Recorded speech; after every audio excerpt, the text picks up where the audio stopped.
Here's the guys that are bringing you this show.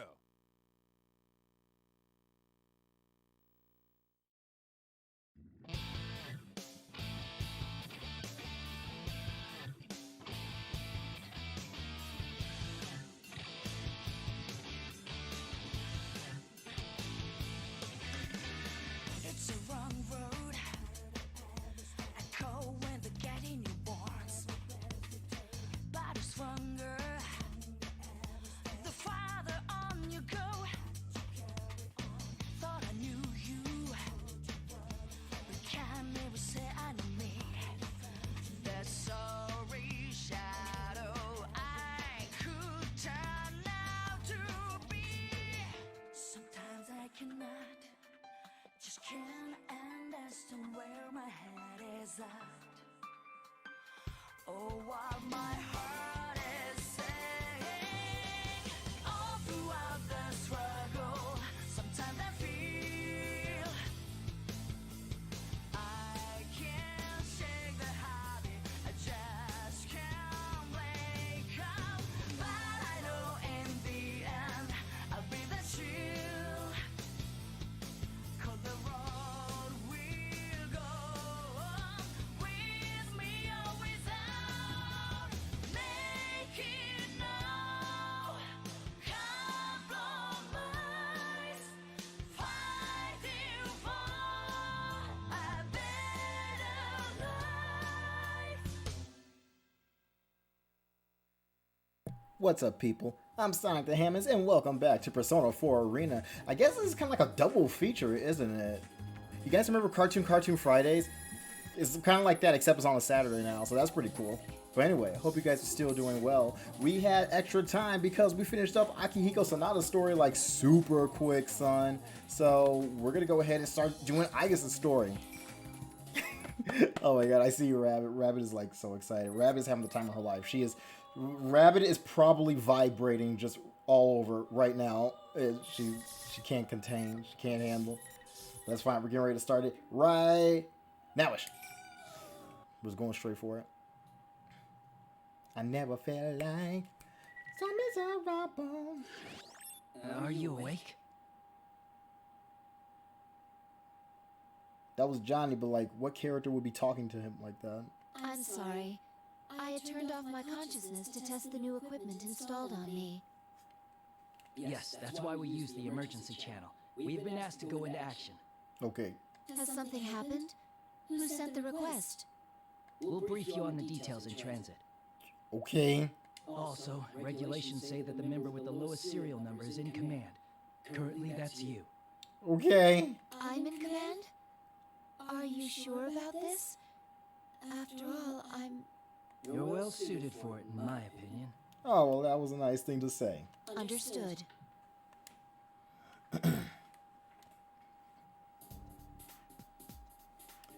May 1st, 2012, 9:30 a.m. I imagine that she's doing military time. But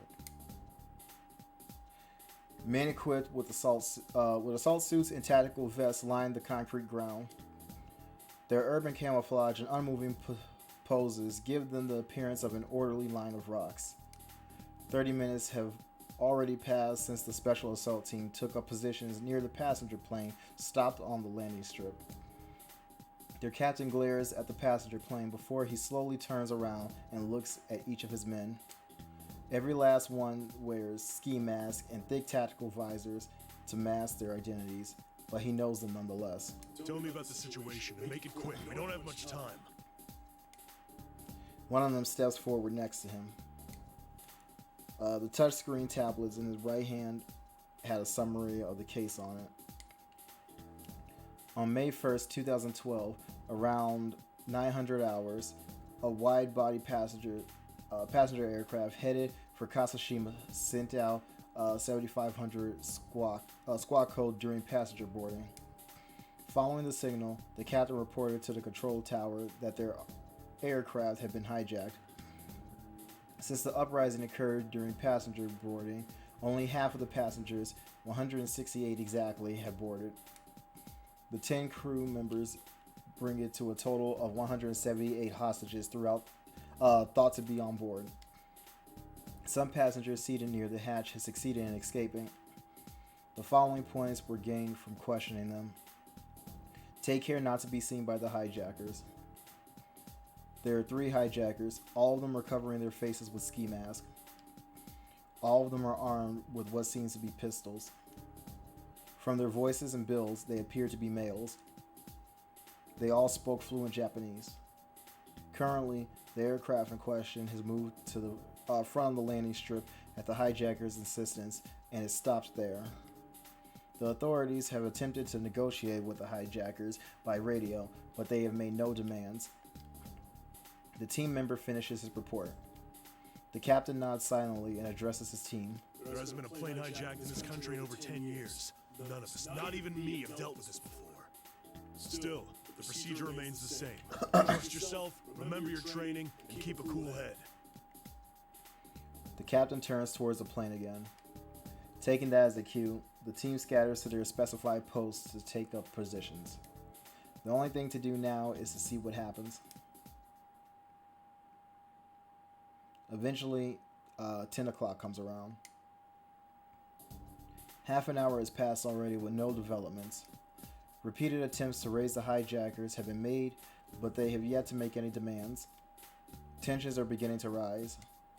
The worst case scenario is that they have no need to make demands, that their objective is to seize the passengers' plane itself.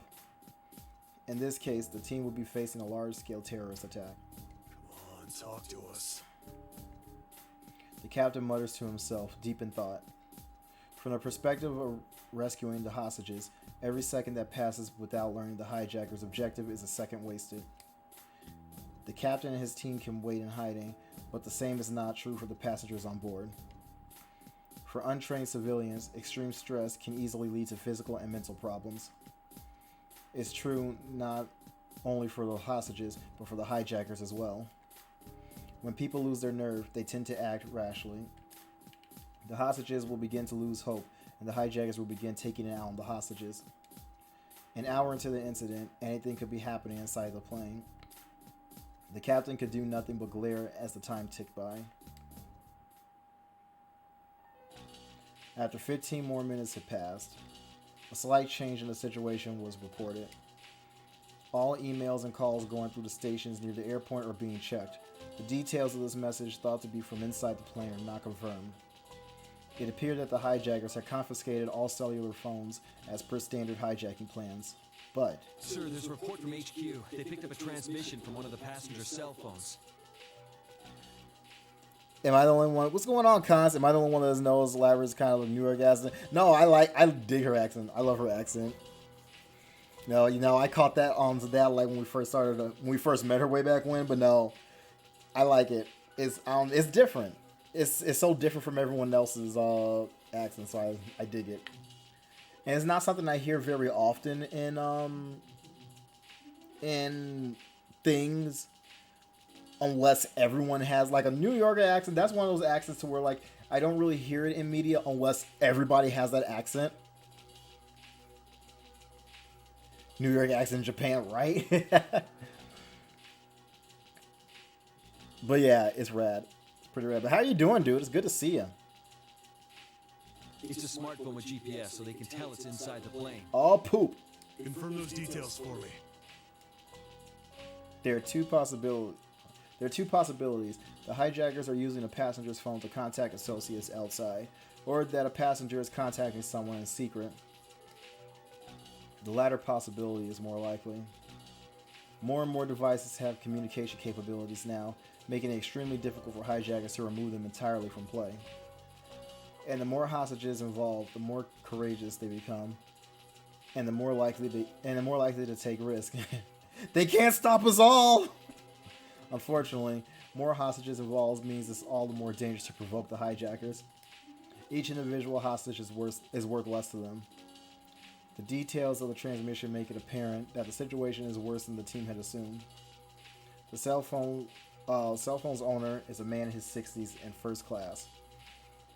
He signed up with a certain service after being diagnosed with heart illness.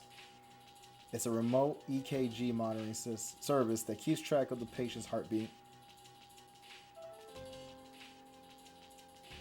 Right. Wait, what?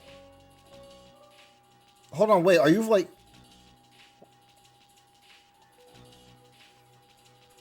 Oh, are you like legit for real? Dude, do you legit have it?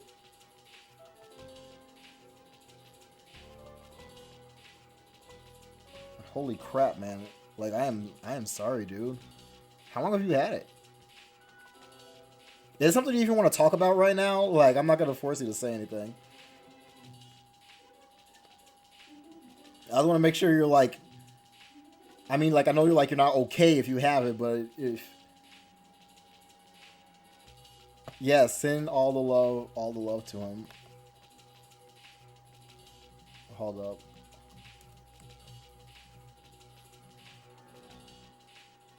Is it going? Is it going?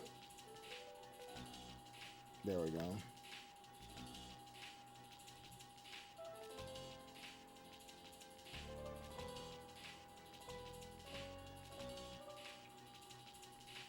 Yeah, but cough is all. You're perfectly fine if cough's all another one. Okay, good. Because I know that it can affect everybody differently.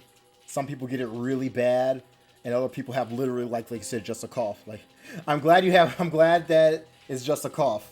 Like, ugh, that's good. I mean, it sucks that you have it, but I'm glad it's not the worst it could be. But yeah, I hope you recover from it soon, though, dude.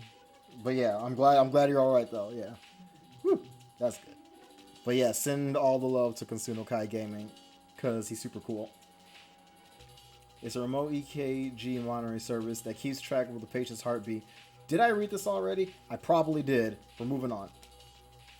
A scheduled message was automatically sent from the patient's cell phone. Service provider promptly contacted the police, informing them that the man was in bad shape. The man's life is at stake if we don't wrap this up within the hour. Looks like we can't stall for time. As panic spreads, a proposal for negotiations based on this fact and a proposal to storm the plane are both considered. But because only half the passengers are boarded, the situation inside the plane is uncertain, making devising a tactical plan difficult.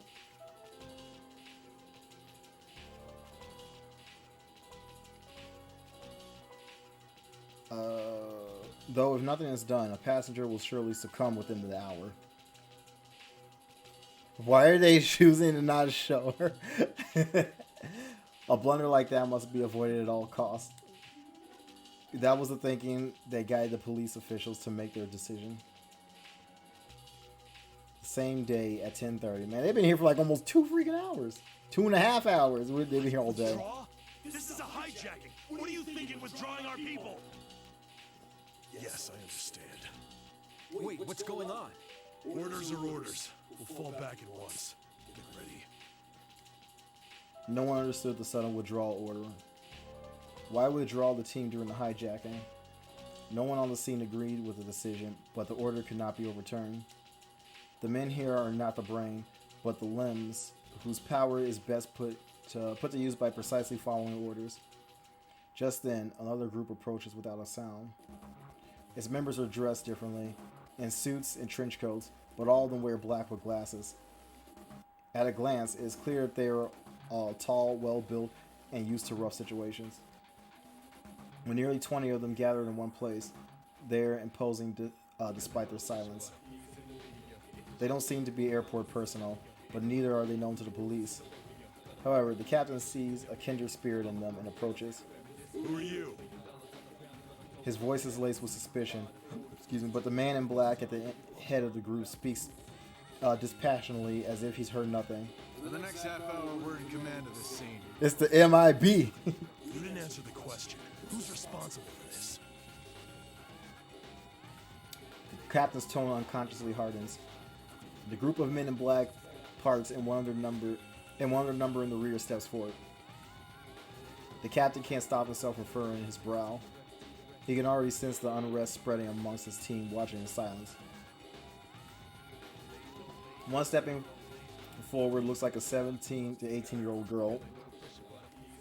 She is dressed in black and sunglasses like those around her, but her slender build is out of place. So is this like Fuka? Not only that, but her blonde hair stands out, and even in contrast and all. Okay. Oh wait. So this is Okay, so this is Iga showing up now. It's so confusing because I can't see anything. Okay, so it's Iga. I was using process of elimination, and I would imagine that everyone else looks younger. Well, Fuka will be older too. I don't freaking know. I'm just stupid. Screw it. We're just going on. I saw blonde hair and I figured everything out. The girl walks a few more steps forward and removes her sunglasses. We got the thing. There's now less confusion in the world. For about 2 minutes, the captain had intended to appraise the look in her eyes, but only gasped at her crystalline blue eyes. It was her crystalline. He quickly regains himself and frowns at her. So you're the one in charge? Yes. Girl with MIB. Are you shitting me? I guess is with the MIB. There is no time to waste quarreling. The girl looks at him fearlessly, despite the armed team surrounding her. The reality of it all is what helps the captain get over his surprise.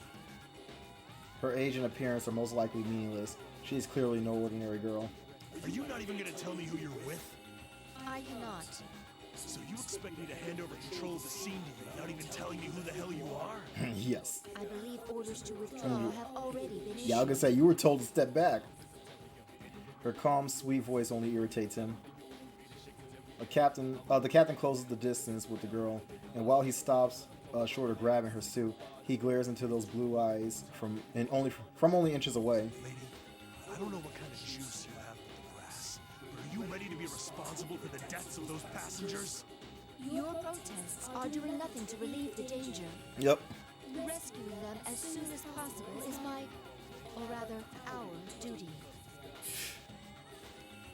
The girl's completely unruffled as she speaks. It's like she's a machine or something. The captain thinks more dumbfounded than angry. Have faith in us. We too wish to save them. For the first time, something like determination flickers within those crystalline eyes. After looking into them, the captain finds something akin to resolve and confidence in them. He steps back. Raising his right hand to his chest, he shows the girl his watch. But you got exactly 30 minutes and not a second more. Understood. After the girl nods, she gives him instructions to prepare a stair card to the group she's leading. The beauty in her eyes.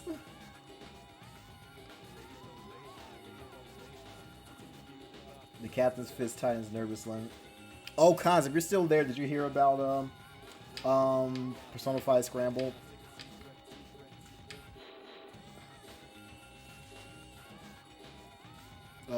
Tightens nervously. Okay. Since there are a few uses for stair card, quietly moving it in place may make the hijackers think that a strike team is getting ready to storm the plane. But there is no hesitation in the girl's actions. Well then, move in as naturally as possible while staying in their blind spots. Eventually, a roofless stair car advances slowly toward the passenger plane. The closest we can get without them noticing will be about 10 meters from the plane. That's still pretty freaking close, though, in the grand scheme of things. That will be more than enough. Yeah, I'm like, what? More than enough. What's the point of half-assing it like that? The captain's annoyance begins to turn to curiosity. If she's replacing the SAT team, then she must have a plan beyond simple brute force. But Now, let's begin. the stair car stops. The girl gets out of the driver's seat. She walks slightly behind the vehicle, turns toward the passenger plane, and sits with one knee up. What's she doing? The captain brings up a pair of binoculars to see her behavior more closely. At first, he assumes she is going to use the stair car's movements as a decoy and send her team from a different direction. Bored. Like humans, most vehicles have significant blind spots above and underneath. Yet that doesn't seem to be her plan. Does she plan to make her move while using the stair car as shelter? Is she possibly going to snipe them? The captain discards the possibility. It would be foolish to set up a sniper perch at a low angle of elevation where the girl is now. While the captain mulls over this question, the girl makes an unexpected move. She appears to lower her stance slightly one moment, and in the next, she is no longer in sight. By the time the captain grabs that she is running, she has already reached the top of the stair car. Her slender body launches like a cannonball from the top of the stairs. What? She jumped? Do we want to use this? I don't know. Well, it might be the only choice we'll have. Do we want to use this for the thumbnail? They gave her feet. She doesn't have just like... Or wait, did they give her feet? No, they ain't. Never mind.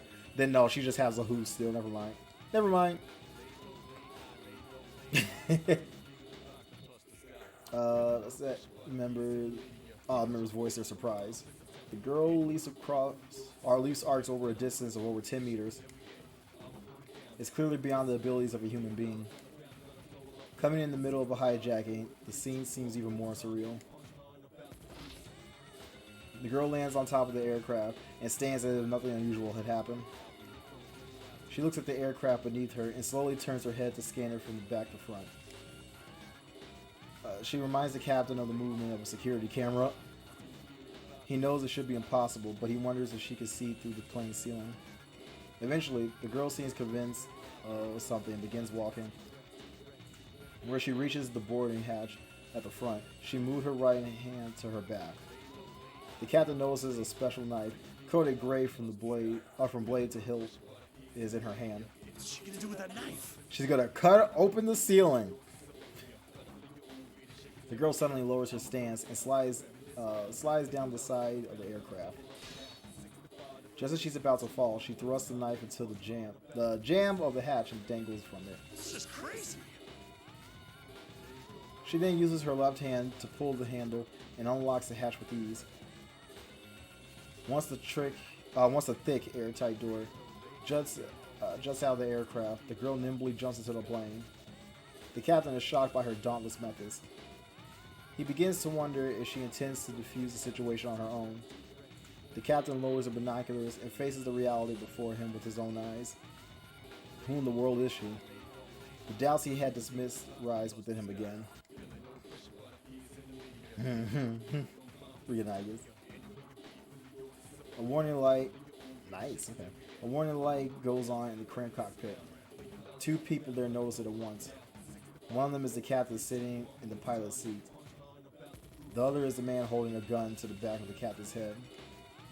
The light is labeled hatch open. Even an amateur can understand what it means. The man suddenly tenses and stands ready at the passenger side door. He prepares himself for someone to charge through it, but he quickly regains himself and turns the gun back into the captain.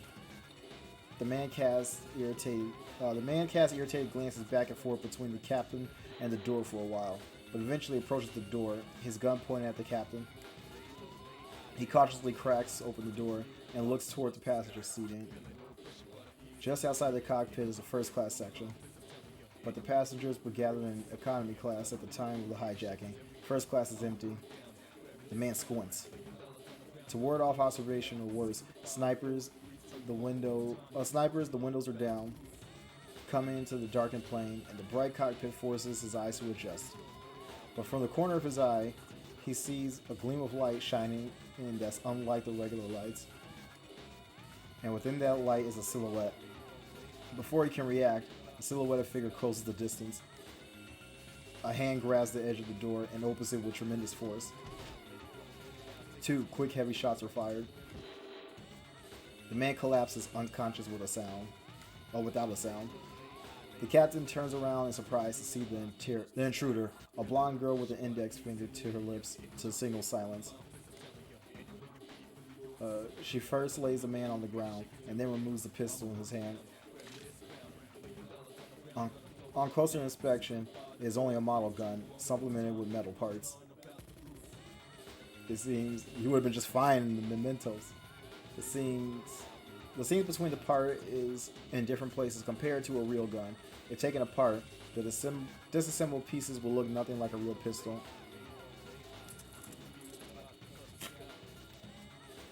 The girl then takes handcuffs from a small pouch on her waist and fastens the man's arms to a seat leg near the window. Even if he wakes up, he'll be unable to stand. Though the captain still looks as if he wishes to say something, the girl's eyes meet and insists on silence as she leaves.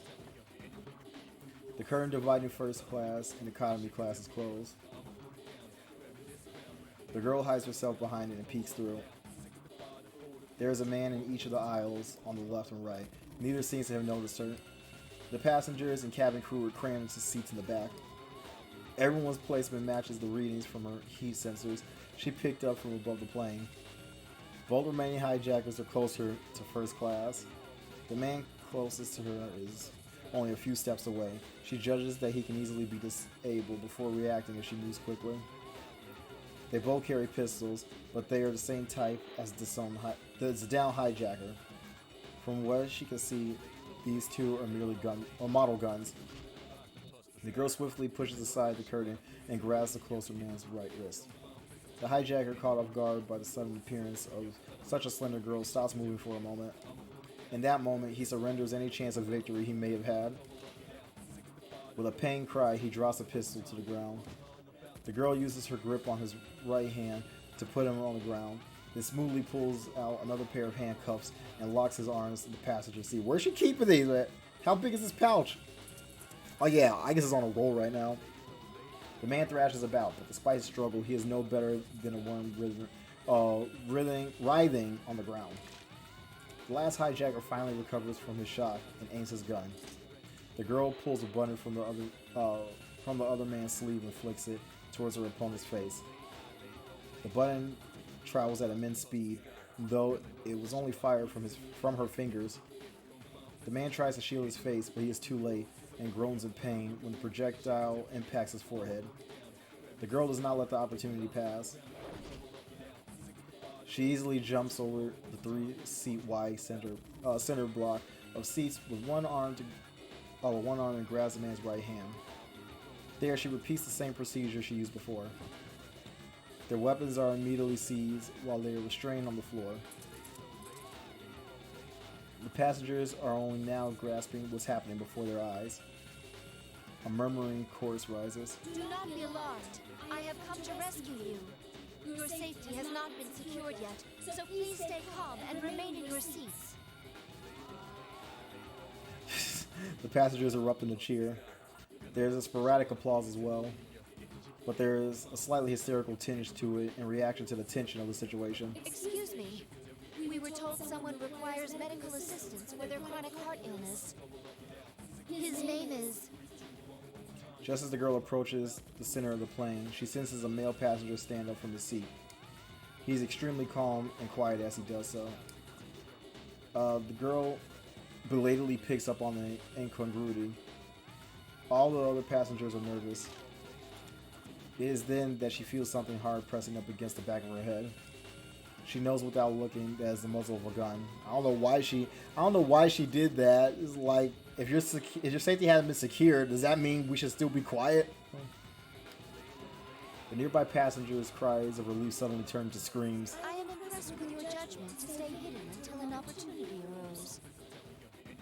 The girl is unperturbed as she continues to look straight ahead. The man stays silent and keeps the pistol pressed to her head. She knows there is no danger of being shot, but she is not yet sure that he was the only one in hiding.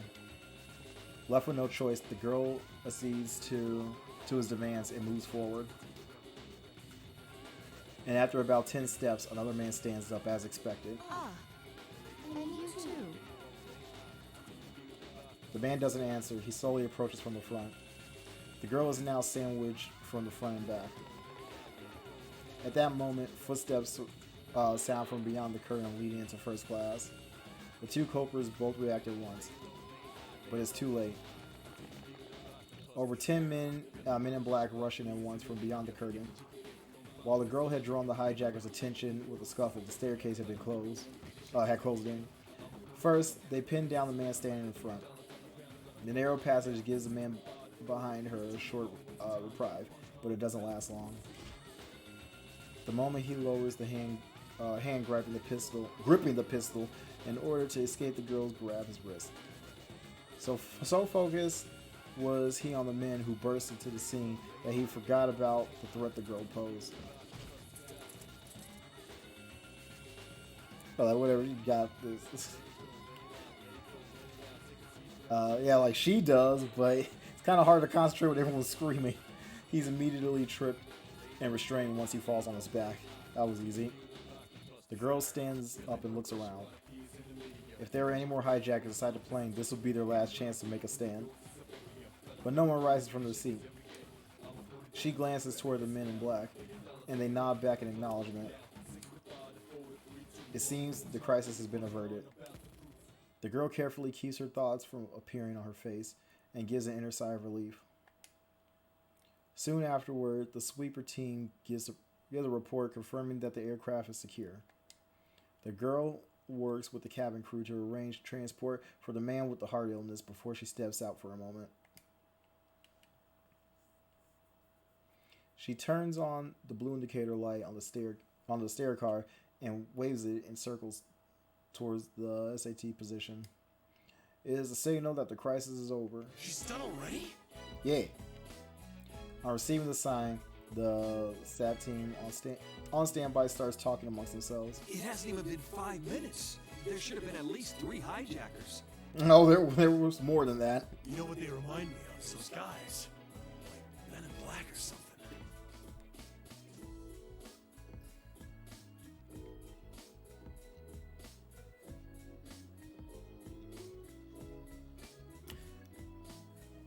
Maybe that's why they told you to step back.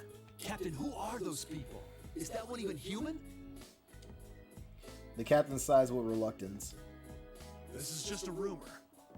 But I've heard that the higher-ups formed an unofficial security group in conjunction with a certain corporation.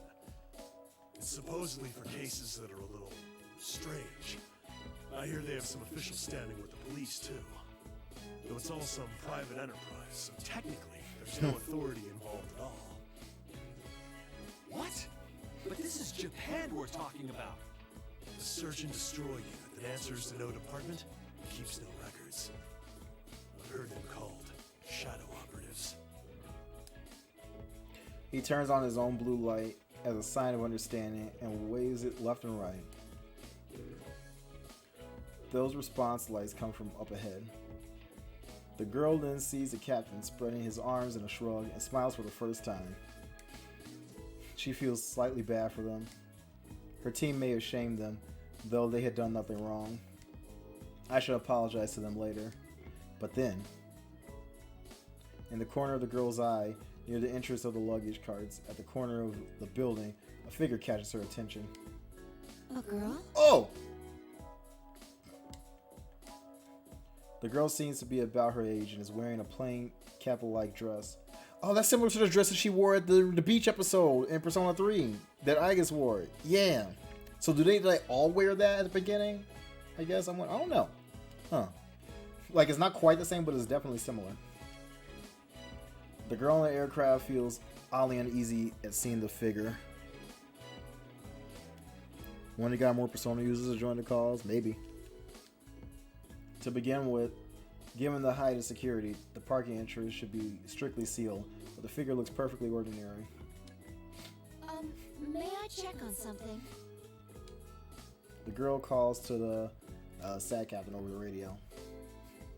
There appears to be some slight interference, necessitating an adjustment of the call, of the dial. What is it? God.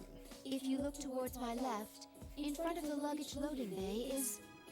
She's gone. During that moment, she looked away. The figure has disappeared. She's not there. That can't be. The girl looks around, but the figure is nowhere to be seen. Where could she have gone in this open space with nowhere to hide? What's the matter? Oh, I'm sorry. I was apparently seeing things. The girl shuts off the radio off. Who was that just now? Was I truly seeing things? With those questions in mind, the girl tries to remember the figure's appearance in detail. Only then does she realize the cause of her unease. That light blue dress the figure wore. It was very similar to the one she herself had. See? You see? I knew it. It reminds her of those days when she did not have a heart, not yet have a heart. I remember. Can we save? I guess not. That was a lot that went down, but I guess we're not saving. That's cool. The girl puts those thoughts aside and returns to the aircraft.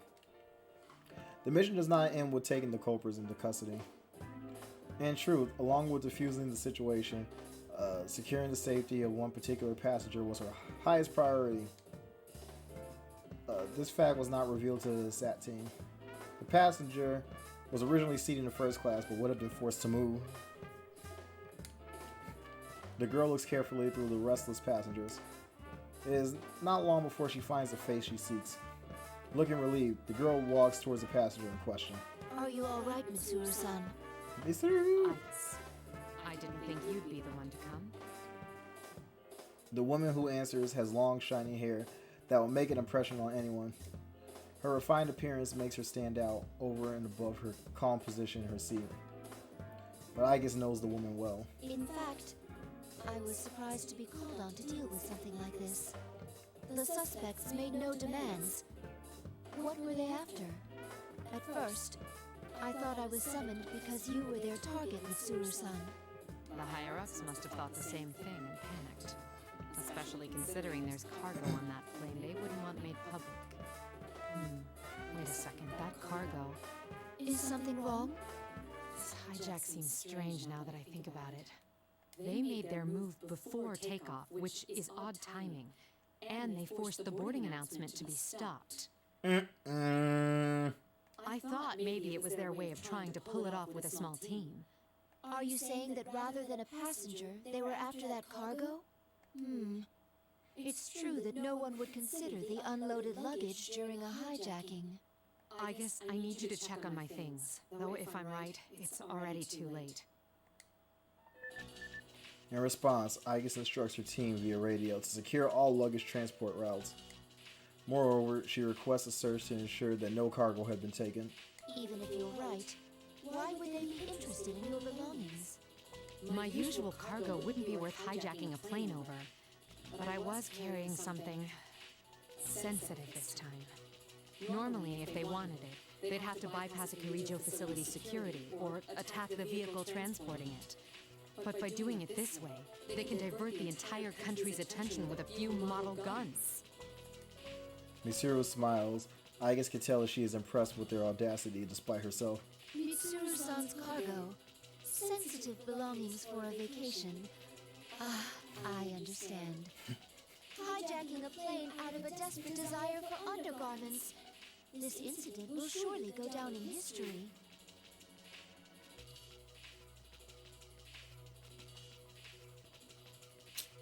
Close, Aigis. Her freaking face! Mitsuru's eyes bulge at the unexpected comment. What? You're jumping to conclusions. It's not sensitive in that way. Besides, my underwear is in this bag and... Mitsuru! That's it. Enough about underwear. She forces a cough and steers the conversation back on track. More accurately, my cargo contained items from Ergo Research. She's like, oh, that's totally different. She's like, that makes way more sense. My trip to Kagoshima was partly vacation, but also to oversee their transferal to Yakushima. The official name, Ergo Research, is a Kirijo Ergonomics Research Lab. Both Mitsuru and Aigis have many bitter memories associated with the name. A pall hangs in the air. But a radio transmission from one of Aigis' teams cuts the moment short. Aigis speaking. I see. Understood. Mitsuru looks at Aigis questioningly and she nods. It's as you suspected. They found that one of the boxes scheduled for transport has gone missing. I thought as much. With a small sigh, Mitsuru rises from her seat. We must get it back, I guess. The rest of the team can finish up here. I need you to come with me. Aigis inspects Mitsuru's face carefully. Will you be joining the search as well? Well, I'm personally involved, so yes. In other words, you will officially rejoin the unit and participate in this mission. I know, right? Aigis wiling out. To be more direct, is it accurate to say that you are abandoning your vacation? Mitsuru sighs with some exhaustion. She homegirl tired.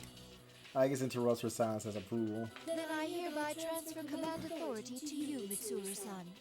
Regulations state that the member with the lowest serial number is to take command. And since you are member number 1, the official leader of the Security Department Shadow Response Unit, also called the Shadow Operatives. I had a feeling I wouldn't be able to enjoy this vacation for long. Poor girl, she needs a vacation. Traveling with cargo from Ergo Research suggests that her vacation was neither relaxing nor cheerful. But I can't allow anyone to be hurt again by the things we, the Kirijo group, created. We'll get this cargo back at all costs. Mission or no mission, I'm making it a personal priority. Understood. Aigis answers loudly and snaps off the police salute that she's finally gotten the hang of. She finally did it right. She got it. Yo, when are we gonna freaking save? Oh, here, I guess. Okay, now we're finally doing this from Aigis' perspective. That took forever. I am Aigis. My official name is 7th Generation Anti-Shadow Suppression Weapon, Aigis. But you can call me Aigis. As my name implies, I am not human. It's music, Jesus. I'm a humanoid weapon, a robot essentially. Though with the right clothes, a surprising number of people cannot tell the difference. They don't look at her feet or her lack thereof. I was created in a research lab owned by one of the world's foremost conglomerates, the Kirijo Group. Oh, wait a minute, look at this. Jeez, dang, man. I was made to exterminate a certain enemy. They are called shadows, monsters born from people's repressed emotions, granted dark life. Shadows can only be defeated by those with the special power of personas. One's persona can be said to be the power to wield a shadow within. They are two sides of the same coin. Though one cannot have a persona if they do not also have a heart. I was given a mind to artificially develop a persona, and a body close to that of a human, so that mine could maintain a personality. A heart designed for battle. A body designed for battle. I did endure some suffering because of my original purpose, but I now have a place where I belong. Somewhere I can make a full, beneficial use of my powers. Imagine you have like Aigis just staring to your soul with this music.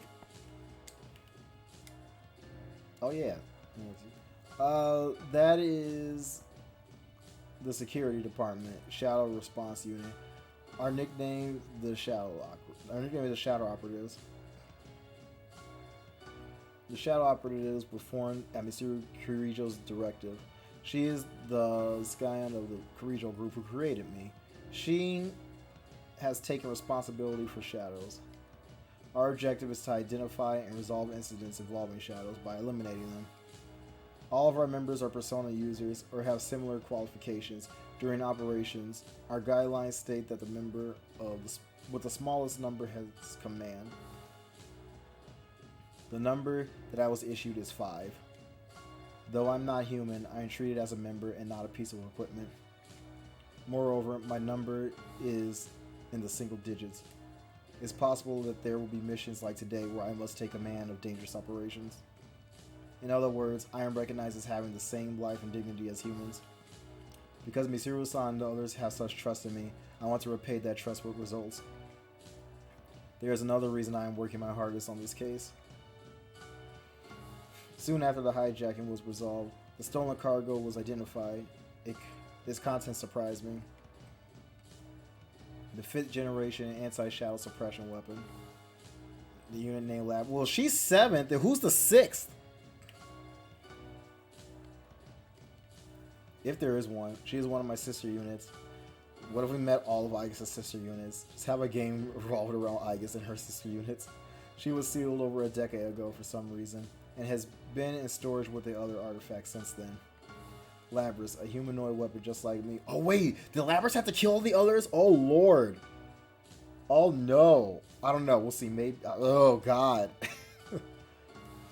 That would explain a lot. A humanoid weapon just like me.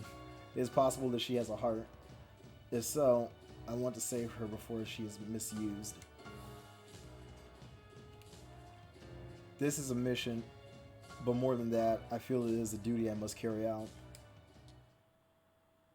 Hey, we can save now. It's been a million years. Alright, get out.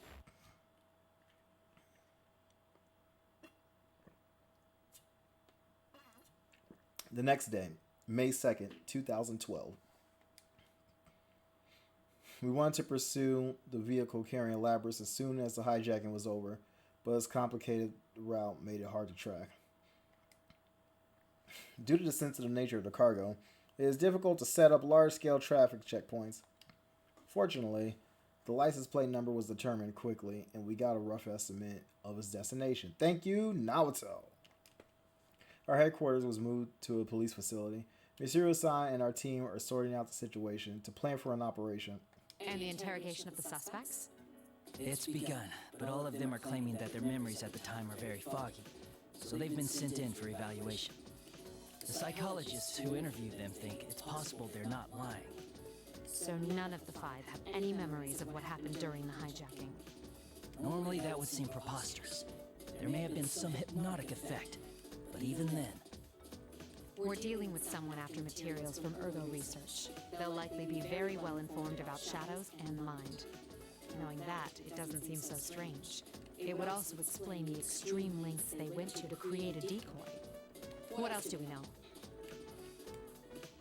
Another team member answers Mitsuru-san's question. Since the cage storing the 5th generation is too large to transport by personal auto, we narrowed our search to large vehicles that left the airport.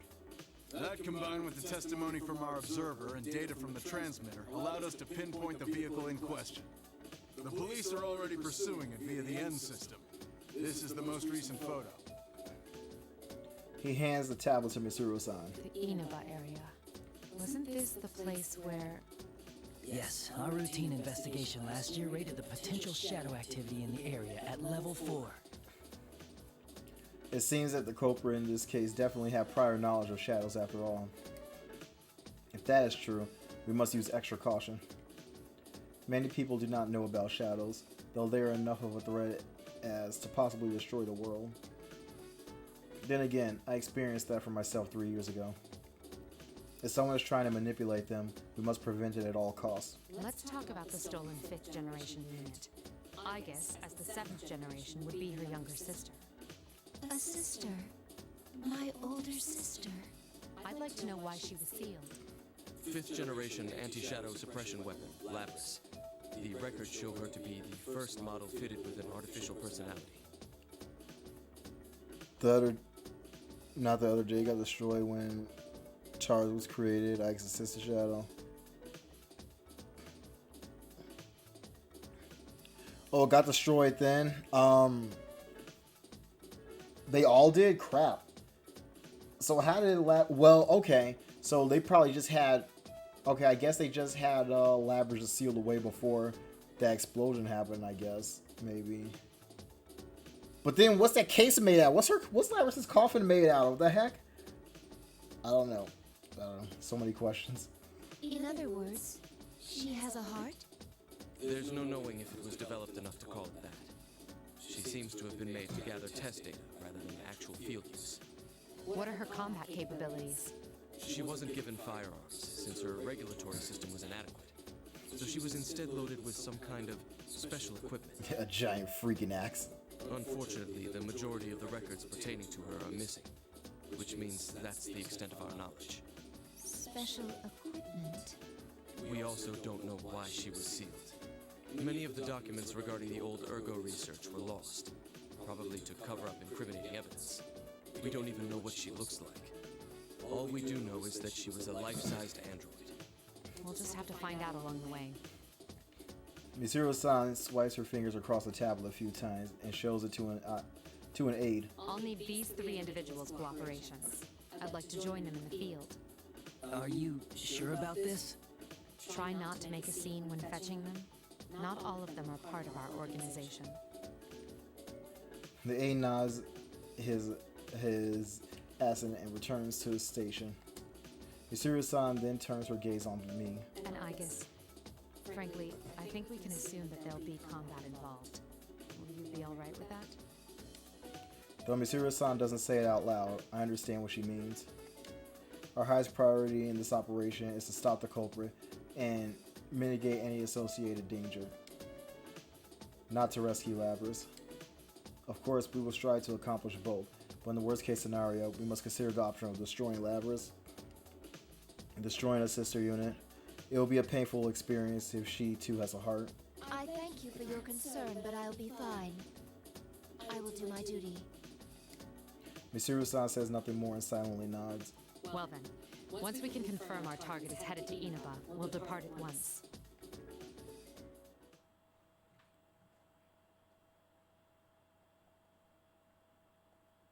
Like a pros. Yeah, kind of. May 3rd, 2012. As we get ready to depart for Inaba, Misuru-san and I go over last minute details inside the police station. Misuru-san is absorbed with issuing instructions over the cell phone he's holding, or she is holding. Whoop. Pessimism seeps into my heart as I wait. I begin muttering to myself. Will we be able to find Labras? My sister? Misuru-san's surprised voice makes me realize how unlike me these doubts are. Will we be able to save her? Isn't that what you really want to ask? Don't worry. As I mentioned to Akihiko, fighting Labras is not our priority. The reason I formed this Shadow Operative team is to save lives. We will find her, whatever it takes, and bring her back. We can... Yes. Oh, I'm sorry! I'm sorry to be so pessimistic. Feel the fire of the burning desire. I'm so sorry, Misuru. Wait, there's a log. There's a log. There's a log.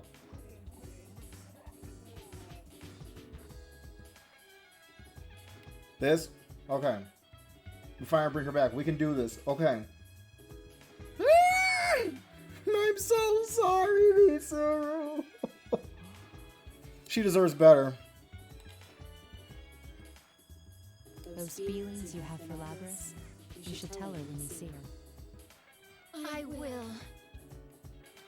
Friends bound by trust are irreplaceable indeed. I hope that Labras will become one as well. Eventually, the preparations are made, and our limousine departs on this journey to Inaba. That evening, we are in Inaba now and traveling down a Midtown street. Though it's called Midtown, it's very different from an urban environment. It's a quiet, rustic road. The vehicle we are targeting is easily discovered. The transmitter was attached to it when it left from the airport. Is luckily for us still active. But the vehicle has been abandoned and the cargo was gone as well. To trace it further, we must learn why the culprit came here. Specifically, we need to know the details of what happened here last year. Though it was already assumed, so we have a plan. Misuru-san orders the driver to park nearby. However, this poses an unexpected problem. Our vehicle is a long black 8-door limousine. 8 doors! It stands out badly in this countryside town no matter where it's parked. Mitsuru-san, our activities are supposed to be undercover, correct? Yes. She sounds so exasperated. For undercover missions, it will be necessary to keep all personnel and vehicles from being noticed. Right. Mitsuru-san, may I say something that I've been meaning to say for a while now? No. Understood. All I told them was to give us a car with enough space. She's like, I know, I is. Wherever we go, people peer into the windows out of curiosity. We avoid the public eye as much as possible, and finally park in what looks like a site for vehicle disposal on the outskirts of the town. Our contact has arrived. I then notice a middle-aged man in a gray suit standing outside the window. I recognize his face. He is one of the 3 collaborators Mitsuru-san contacted before our departure. I scoot over to the door and open the window. Oh my. This was not our designated meeting area, yet he has discovered us. Suddenly, something not unlike astonishment or discouragement appears on his face. Want to know how I did it? Bring her back safely. Yeah, tell her how you really feel. With me. Coughing. A cough interrupts us. We appreciate your cooperation, Detective Kurosawa. Misuru-san gets out of the vehicle and slightly bows. 3 years ago, when we were still fighting shadows in secret, Detective Kurokawa worked as a police officer at a nearby police box. He believed that our intentions were good, and he supplied us with certain conveniences under the table. It was great! His job made this risky, but he always acted on behalf of what he believed to be just. He said this many times while supporting us in secret. He's a strong man who always acts on his beliefs. But now, our organization has official government sanctions. He can now cooperate with us without it being considered a rebellious act. Woo! Yo, that's a great inspirational story right there. Kurosawa-san's prior actions have recently been reassessed. He was promoted for his special expertise. I've heard that he is now a plainclothes detective working at a central precinct. Oh yeah, it's a good thing we succeeded in everything. Long time no see, miss. And I guess, was it? Indeed. Ah!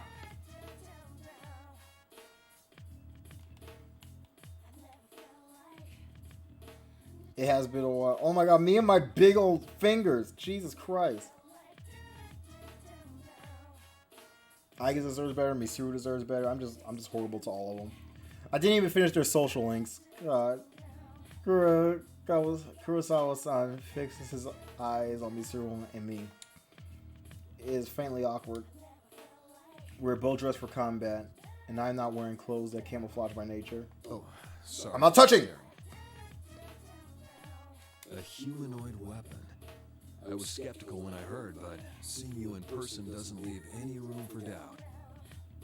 I'm sorry that I kept it hidden back then. It's alright. It would have caused more of a headache if you'd gone around looking like that. Hearing him say that, I cannot help but smile. Seeing you laugh like that makes it harder to believe you're a machine. I shouldn't make you stand while we talk. Please, get in. I guess laughing would give everyone life. Sorry. I haven't seen you in a while, so I had a lot to say. Misuru-san asked Kurosawa-san to collect information on the serial murder case that occurred in this town last year. When the background research was carried out across Japan at the end of 2011, this region returned high numbers in shadow detection measurements. But although it was investigated, there were no effects apart from slightly unnatural weather. The fog, man. Then again, what if something did happen that was just hard to detect? Misuru-san suspects that the serial murder case was related to these shadows and asked Kurosawa-san to have the local police force share their reports. We could have requested them directly, but what we wanted would not be the surface information found in the investigation records. There are limits to what an unofficial unit clothed by authority can do with a direct request. I found out quite a bit regarding the case you had me look into. First, I reviewed the report on the incidents from last year. One of the suspects mentioned the word persona. I locked cases with Misuru-san. So what went on here last year? It's probably related, but I wasn't done there. Parts of this guy's testimony were even more outlandish. If you can take what's in the record at face value, it seems persona users can enter TVs within the Inaba region. I was thinking about how they got all this stuff from Uncle Doji and Adachi. Enter TVs? What does that mean? Just what it sounds like. You physically stick your body into the screen and go inside. He claimed there was another world in the TV. Dropping people inside it was the method behind last year's murders. This all sounds rather absurd. I'm surprised it was included in the police report. I got in touch with the detective in charge at the time and said the same thing. Apparently the report was filed by a young partner of his at the time. He'd entertained the wildest testimonies like this one. He sounds like quite the oddball. If this was what really went on, the police would have had no chance cracking it. But that Detective Dojima is one shrewd guy. Even with all the supernatural hocus-pocus surrounding the case, he caught the culprit. Kurosawa-san sighs. He seems to be tired. That's all I have for you right now. I should be going. I doubt either of us has time to reminisce over the old days. It's funny, though. I thought the fighting was over, but you guys surprise me every time I see you. We're just so chock full of surprises. Thank you very much, Officer Kurosawa. Why don't we at least see you off? Oh, that's all right. I've got my own car. I doubt my department would appreciate your tastes. If I ever showed up for work in something like this, I'd be the talk of the force until the day I retired. He opens the door himself and exits the vehicle. He gives a short farewell and leaves without turning back even once. Mitsuru-san, this could be bad. Our sense of social aptitude is in question. Can't deny that. What should we do now? Yes. First, we'll need to test the claim that Persona users can enter TVs. Hearing this reminds me of something. Looking around the area again, although I had called it a vehicle disposal site, there are also household electronics such as refrigerators discarded here. In a corner is a stack of TVs. There is a discarded TV over there. If the environment does not matter, we can use it to test the phenomenon. I voluntarily get out of the vehicle. Wait, I guess. Don't worry. I'm just going to touch it. Who are these contacts? I extend my right hand and touch the screen of the biggest TV I can see. My fingers brush the glass screen. But although I seem to be touching it, I feel no resistance from its surface. I push my hand forward a little more.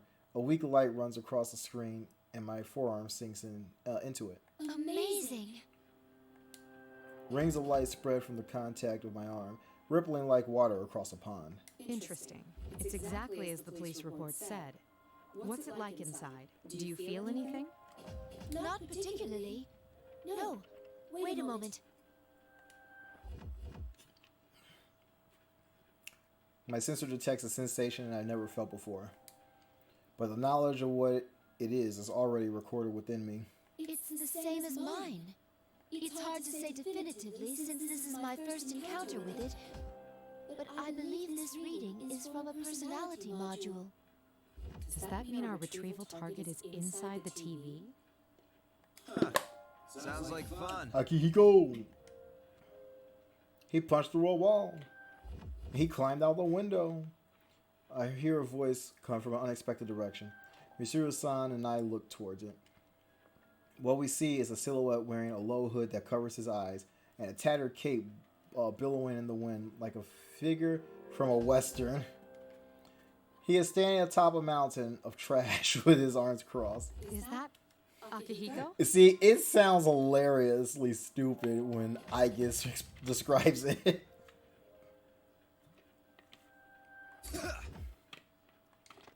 He jumps down nimbly and walks towards us. You didn't show up at the rendezvous point, so I went looking and found you here. This whole TV thing is pretty interesting. I would never forget the man laughing so fearlessly. Like Mitsuru-san, he is a friend I once fought alongside, Akihiko Sanada. He was a student boxing champion in his school days and a staunch ally. Powerful even without his persona. He is also our second collaborator on the case. It's been a while, Akihiko-san. Yeah, good seeing you. Akihiko, what on earth are you wearing? Just what were you doing overseas? She's like, what did happen to you? Didn't I tell you that I was on a training expedition? Don't tell me you came here from the airport like that. Does the concept of keeping a low profile mean nothing to you? Mitsuru-san, I believe we have lost the right to complain about that. Mitsuru-san sighs in annoyance. Oh yes, Akihiko-san was on a training expedition overseas until this morning. As a result, his appearance is very different from the last time I saw him. But his aggressive personality and love of a challenge seems to be the same as always. He gives a cocky smile and smacks his palm with his fist. Anyway, we can get inside from that TV, right? And what are we waiting for? Still the same Akihiko. We don't know the situation inside yet, and we'll need a secure means of getting out. Yep, he came to the airport just like that. So what? If we want to get this Labrys back, someone has to go inside, right? Well, that's... Our target hijacked a plane to throw her into a TV in this town. What I want to know is where he got this cape, this hooded cape. Where did he go to buy this? If we sit on our hands, it's possible we'll be put in serious danger. Like, you know good and well homeboy didn't make that himself. Akihiko-san steps forward towards Mitsuru-san as if pressing her. We're different from how we used to be. We made the choice to fight shadows as professionals. That's why I traveled around the world and trained harder than ever. Now that something's actually come up, you're hesitating? We agreed to do this. I'm ready to stake my life on the mission. Akihiko-san's opinion is a bit strong, but he is not incorrect. It's probable that Akihiko-san understands that being slightly forceful is his role. Because Mitsuru-san takes caution seriously as the ultimate authority in this case, she frequently second-guesses herself. I have seen Akihiko-san's words cut through her hesitation in the past. It shows his trust in Mitsuru-san not to make decisions in error. All right. Wait right here. I need to go make a phone call first. Okay, but make it quick.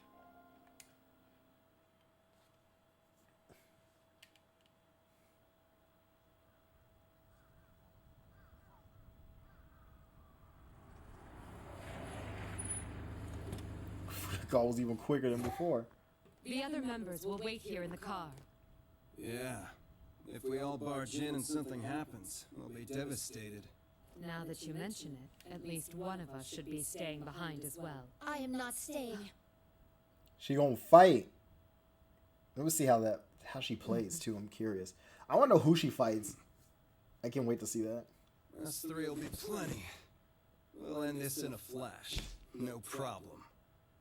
Oh yeah. Same as always.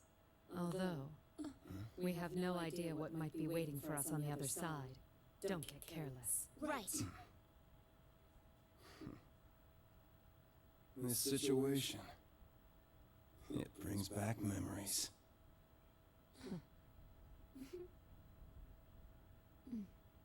Okay. Ready!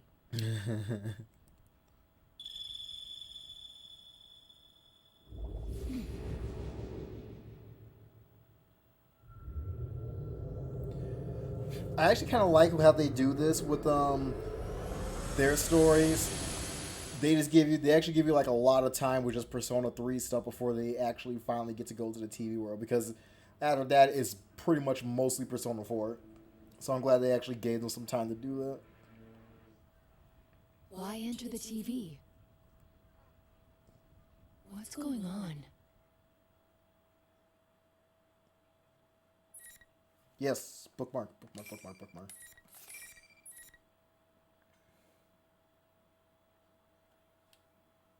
Okay.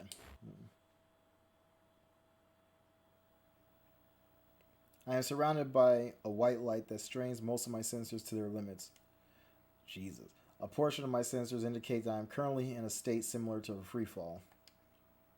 I can't tell up and down from left and right. This continues for a while. Up and down and all around. Eventually, my functions slowly recover. I find myself inside an unknown room, sitting with one knee up. I quickly stand back and check my surroundings. Is this the music room of the school? I can see a music stand, a grand piano, a blackboard, and portraits. With those glowing eyes. There is an air of over-exaggerated theatrics to it, but I may not be far from the truth. Is this the world inside the TV? After the surreality of entering a TV, this comes as quite a surprise. No sign of Mitsuru-san or Akihiko-san. Did they land elsewhere? So much noise. I can't contact anyone like this. I attempt to use my communicator, but there is no response.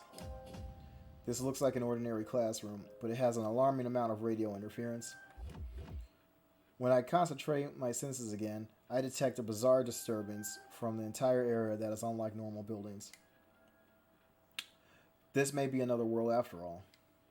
In any case, I must join up with Mitsuru-san and Akihiko-san. But just as I begin to make plans to do so, the monitor hanging from the ceiling switches on. What appears on it is, how to describe it, a bizarre figure that looks like a living costume. I spy an unknown yet bewitching babe. How unexpected! Unexpected!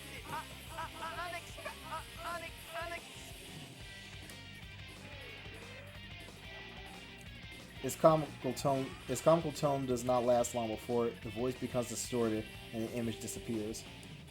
It reminded me of a malfunctioning machine. I stare at the monitor. I have a hunch that it will return soon. Just as I thought, the costume reappears.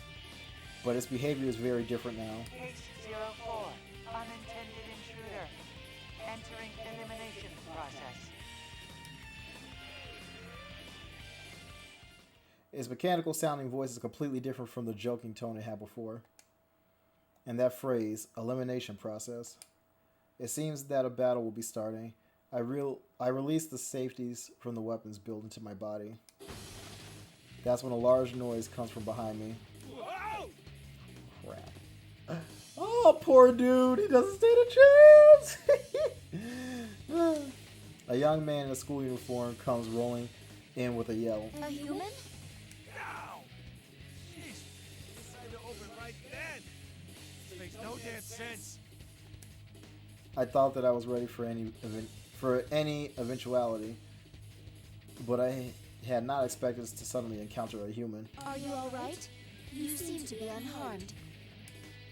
The young man looks back at me, steely gaze while fixing his bleached hair with his fingers. His behavior does not seem to be that of one who came in pursuit of me. What? I've seen you before. I'm sorry, I haven't introduced myself. My name is Aegis. Only then do I remember that my appearance would seem very peculiar to a casual observer.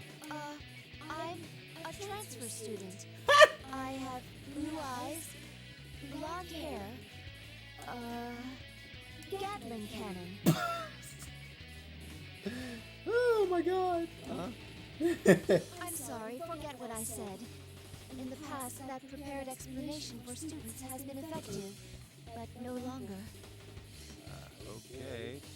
Anyways, I'm Kanji Tatsumi. Spin, you're my next opponent? Next, he's been here for a minute already. Oh, that's right, yeah, because he was one of the first to go missing. Opponent? What do you mean? What do I mean? I'm talking about a scrap! You mean a fight? But we have only met Tatsumi-san. Actually, where are we? Enough blabbering, you machine! Dang. With a yell, he slams the folding chair in his hand to the ground. He just fights with a folding chair! A cold, dull metallic sound echoes and eliminates any possibility for talking this over. What's a fake girl like you doing calling me by my name? I go quiet. A fake girl. I understand how I might have licked such a reaction, but there is pain in my chest. Though I cannot help but smile at how instinctively I reacted that way. It seems I have become more human-like than I knew. I was worried I might have to go up against my senpai, but I ain't gonna hold back against a robot like you. Thinking with a calm mind, I noticed a small incongruity in his attitude. When he first saw me, he seemed unsure and claimed that he has not seen me before. Yet he knows now that I am a machine. He doesn't seem particularly surprised. Aren't those two things contradictory? I focus my senses once more and enhance the gain on my sensors. I detect a faint interference. Because it appeared uniformly across all my sensors, I hadn't been aware of it. What is this? Not gonna do anything. I'll make the first move. Akemikazuchi! A persona? Light flickers intermittently Could that be electricity? What was her element? I know Kanji's was electricity. I don't remember Aigus's. A thick barrel-like arm charged with voltage approaches from above. I jump back and narrowly escape a crushing blow. Nice dodge. Seems like you got at least a little bit of fight in you. A Persona user. I was careless. I should have expected that possibility since I encountered him inside the TV. I do not know the procedure for attacking a human, but if he's a Persona user, I must defend myself with the usual armaments. There is no avoiding this fight.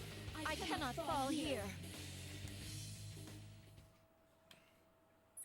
Okay, bookmark. Here we go. Here we go.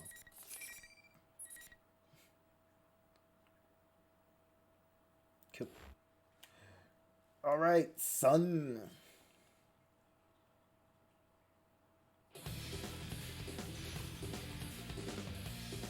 Bum, bum, ba, bum, bum. Oh, what's her title? I forgot.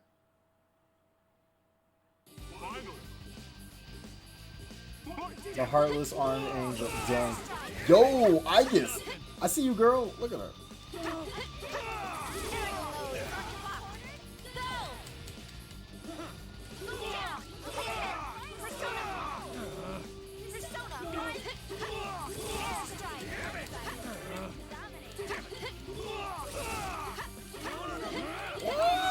Oh, she's about to wreck me with that chair, son. Wreck his day! Oh, crap. I almost got no damage.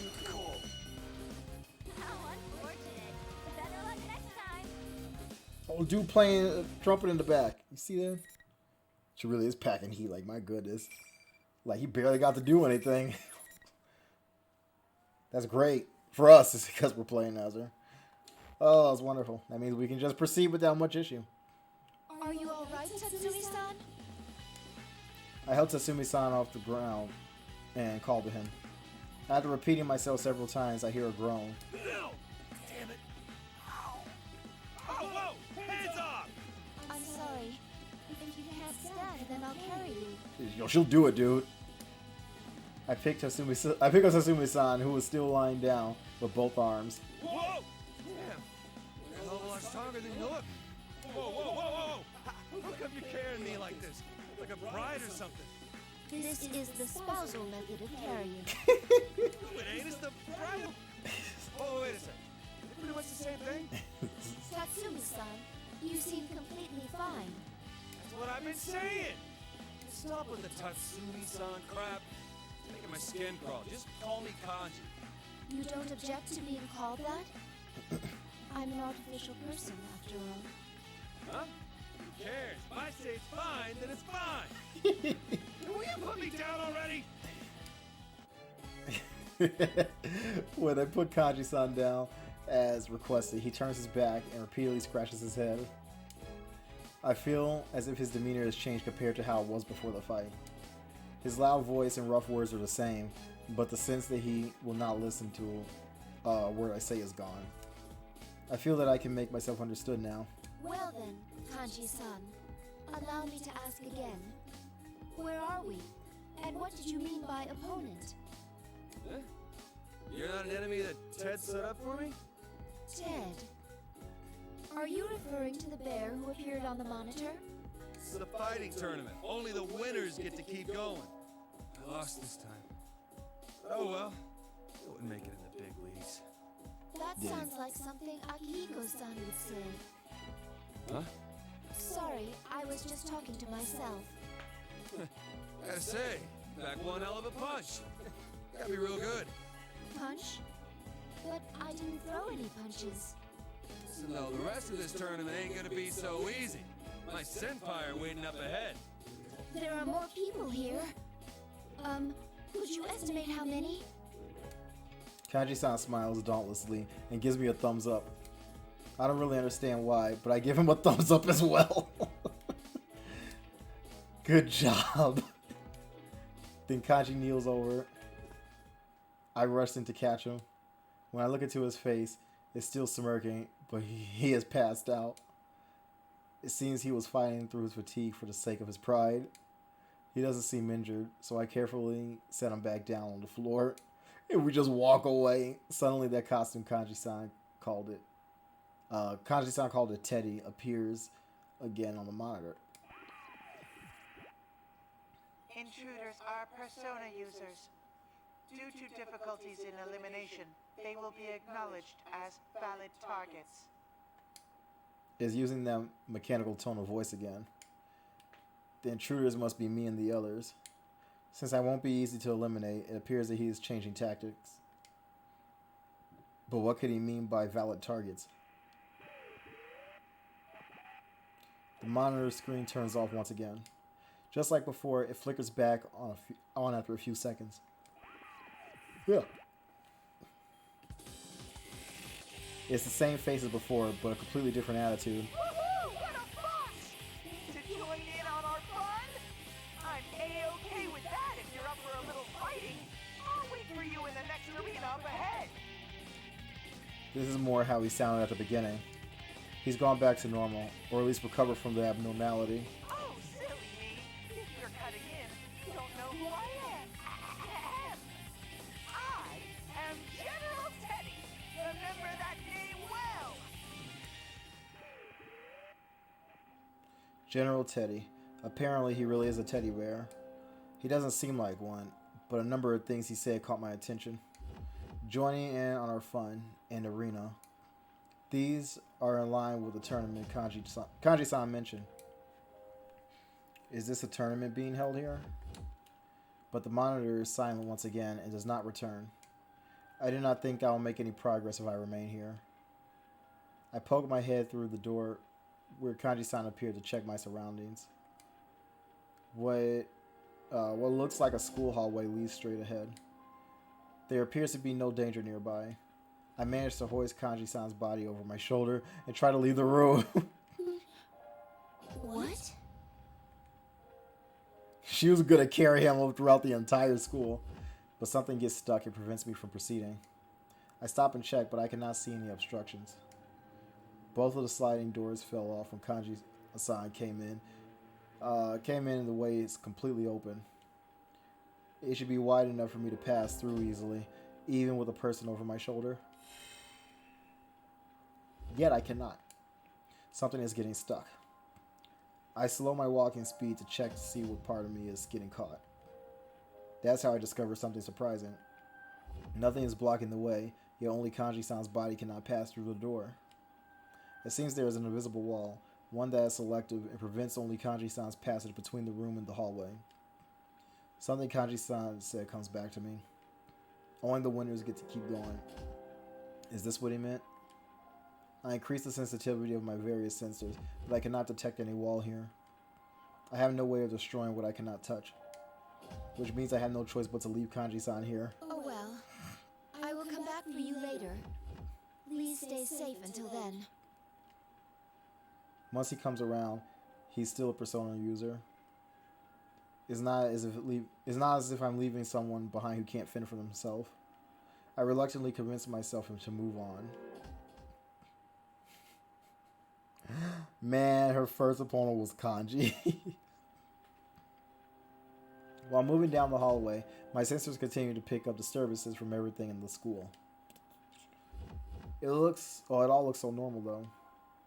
There is a line of glass window on the wall. Outside is a field level with the ground I am walking on. I seem to be on the first floor of the building. Eventually, I reach a doorway and cautiously venture outside. There's barely any difference in temperature or atmospheric composition compared to the real world. But the lack of wind is unnatural, and there are other discrepancies between here and there. I turn around and inspect the building's exterior.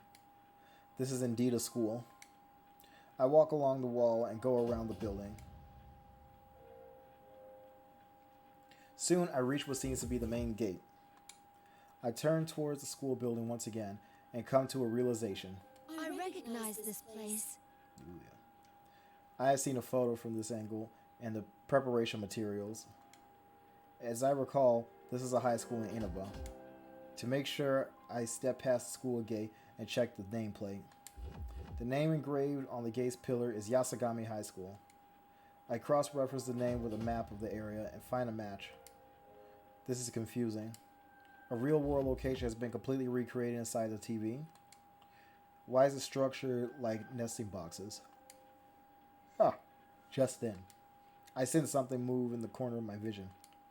I quickly turn and view it from the front. It is a uniformed girl. Which one? She is running straight through the opposite direction of the field. If she's running, maybe it's Chie. Is she a student? Oh wait, he's either Chie or a Lapras. No, this is not a real school. Could she be one of the senpai Kanji spoke of? But a moment's thought highlights an important detail. Her pale skin, her hair color. Yeah. That's... Yep. Yep, there could be no mistake. This is Lapras. It's a girl I saw for a moment at the airport after the hijacking. I immediately chase after her, but the girl is much faster than I anticipate, and I cannot close the distance. Just run faster, I guess. God. I release a portion of my foot speed limiters and finally get close. See? Until I am able to grasp her right arm from behind. Huh? The girl stops and turns around. There is a surprise on her face, but she stares wide-eyed wonder at my form. Though I am surprised myself. That instant I take her hand, a flash of intuition charges through me like electricity.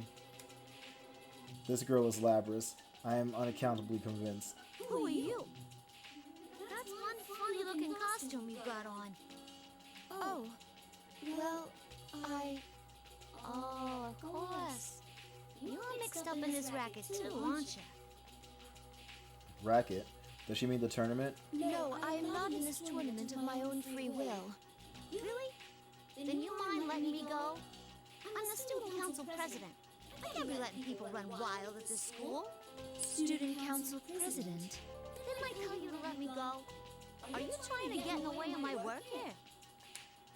The girl looks at me with an irritated expression. How strange. She speaks as if she really is leading the ordinary life here at school. If she was aware that she was inside the TV, would she say such things to me? If you happen to know, could you please tell me what sort of place this is? Huh? It's the first floor of the classroom building. Can't you tell? Huh? Is it possible that you don't recall entering a TV? A TV?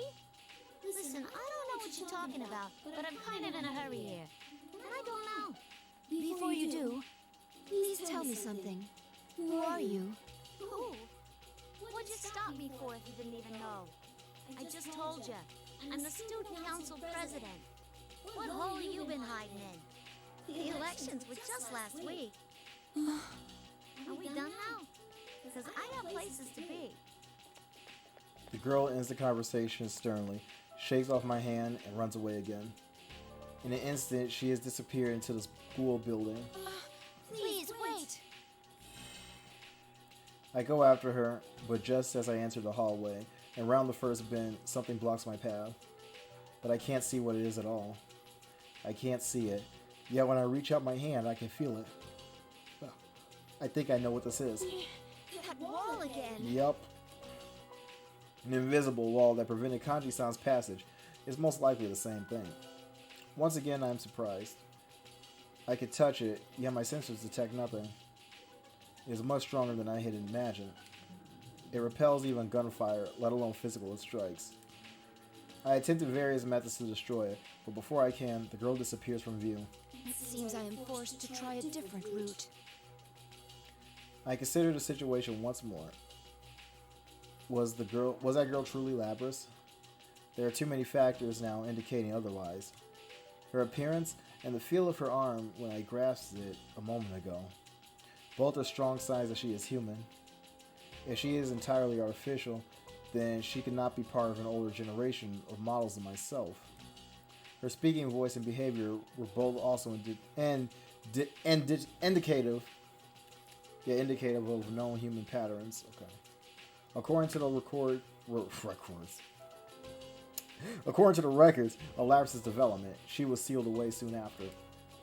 Even I stumbled with natural human speech. Me too, I guess. Me too. She could not have become so proficient in so short a time. She's not a machine, but a human, so she cannot be Labrys. Usually, I would not hesitate to make such a judgment based on the available data. Yet I still cannot shake the feeling that she may be Labrys. The intuition I felt earlier, what caused it? Ugh, this case remains murky. I feel as if my senses are being muffled by a thin cloth, but I cannot leave her be. Even if she's not Labrys, the fact itself means that she's dangerous. I quickly look for an alternate route. Q. Oh yes, save. Yeah, we still got like an hour or so, something like that. We might end up going, if we go over, it would be like just a little bit. It won't be too much. But that'll be okay. That should be fine. I backtrack the way I came and run outside. Suddenly, I am enveloped in a tidal wave of sound. That's weird. You were here, then you left, and you came back. You're getting ready to fight again, maybe? These are human voices. The cheering comes from an enormous crowd. I turn around, and a thick mass of people runs towards me out of nowhere. Are the boys and girls in there are boys and girls in school uniforms. It was clear that everyone is looking at me. This is impossible. How did I fail to detect so many humans? But then I notice. There is white noise running through all my sensors. It is the same feeling that I had before fighting Kanji-san. What is this? As I stand in thought, the students close in on me. I ask what business they have with me, but the uproar drowns out my voice. I cannot attack them, so I have no choice but to edge backwards. Soon my back is against the wall. I looked around for an escape route. Luckily, there was a door beside me. I hurry inside to find shelter. Just kidding, I guess we're not fighting out there. I was wrong. The room I have entered appears to be spacious. It is dark here, but I believe it is the gymnasium. Here and there, folding chairs and gym equipment are piled in heaps. It looks like the result of some strange ritual. Suddenly, a light shines in the corner. Upon close inspection, I see a monitor showing something. It is airing some familiar faces. Oh, she gets to see it. I just get to see it. Desperate fighting program amongst high school students. A new legend is about to start. Be the manliest of all men! Come on down! Nobody touches his precious Nanako, the sister complex kingpin of steel, Yu Narukami! It's only natural. Wage slave in the booties Only by day, natural. hero No, by it's night, not. Captain Resentable, Yosuke Hanamura! Everything that bores me has gotta go! A spunky dragon with deadly legs, the carnivore who's discarded womanhood, Chie Satonaka! Unity Army! Please escort me to the ring, my prince! The unconquerable Snow Black, Yukiko Amagi! I'll finish you in one strike! Blooming roses and bulging muscles, the blood-curdling beefcake emperor, Kanji Tatsumi! Deep into realms of romance, the body of a child, the brain of a genius, the 2000 IQ killjoy detective, Naoto Shugane! Is this an army of idiots? Fight and survive towards the one throne! Beef for her birthday cake. A meat cake. She had a beef cake for her birthday. She had a beefcake for her birthday is what happened. I'm not sure what to say about that video. It seems to be modeled after promotional videos for martial arts tournaments. I notice appearances by Kanji-san and the host General Teddy. The other people shown must also be participants. It is safe to assume they are all Persona users. I love it just immediately she goes, I'm not sure what to say about that video. Only on cable. Pay-per-view. As if watching my reactions from somewhere, General Teddy appears on the monitor, replacing the video. Looks like you're officially getting in on the action. Welcome! Look she was at all in the video. Without warning, there was a loud sound. All the doors and even every direction opened at once. That's weird. Excited students pour in, cheering and yelling. Before I know it, I am surrounded by people with no means of escape. General Teddy grins at my situation and raises his stubby arm. Well then, bring up the next opponent! Let's go! A spotlight shines on a spot where the crowd parts. A female student can be seen. She has short hair and wears a sweatshirt. She looks very athletic. It's Chie! I recognize her face from the video. Her name was Chie Satonaka. She steps in front of me, bouncing from foot to foot. I heard that you're elbowing in on the tournament. Suits me fine. Let's do this! You see, she remembers like their actual names and not like those tag names they gave her. As she finishes her speech, she takes a fighting stance.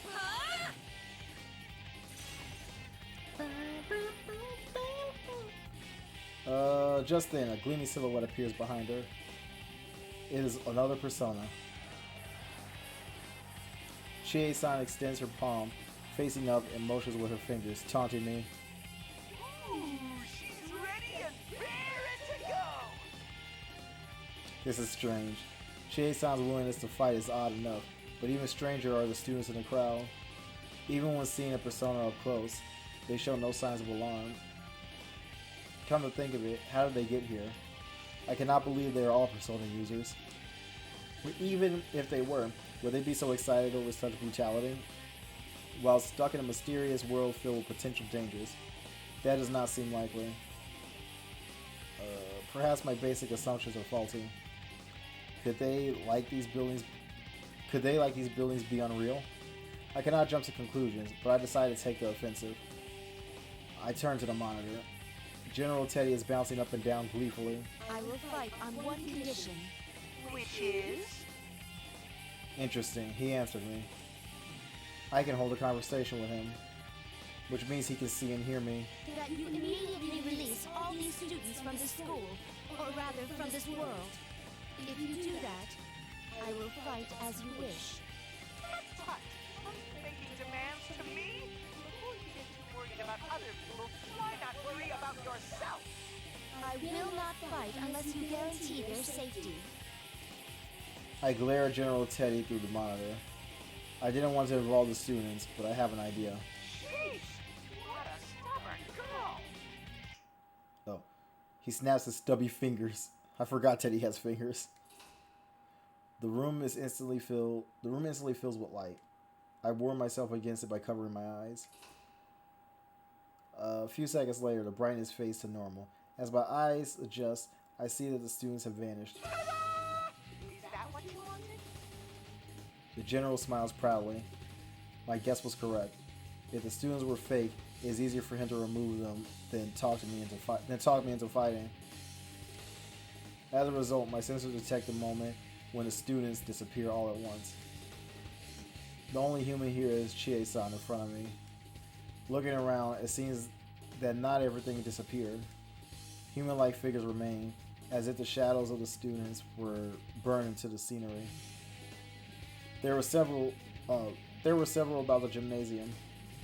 Their readings are similar to shadows, but they show no sign of hostility.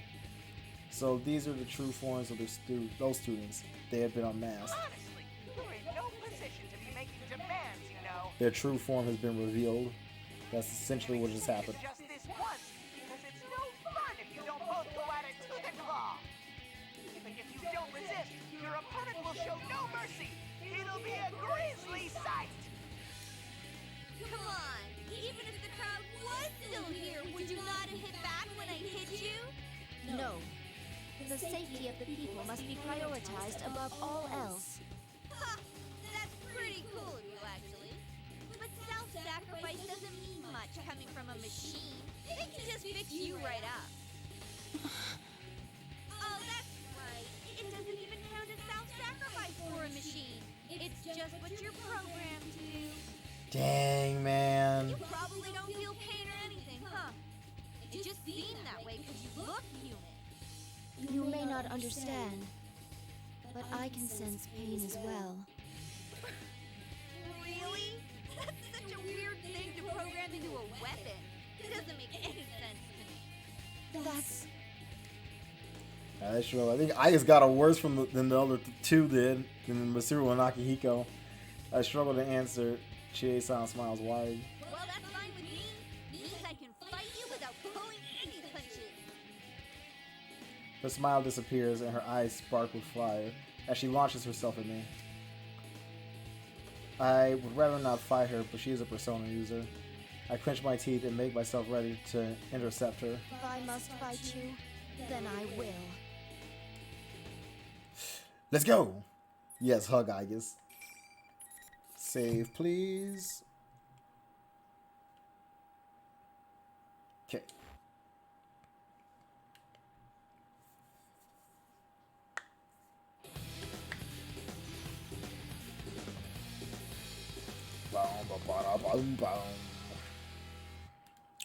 Okay, here we go. I love this song. Oh, I guess she has Agi. Her element's fire, I guess. She kind of burned the crap. She's burning the crap out of Chie right now, so.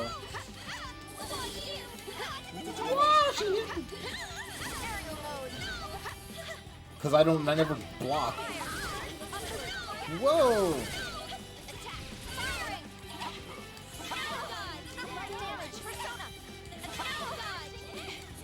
Stop it! Chie! Yeah.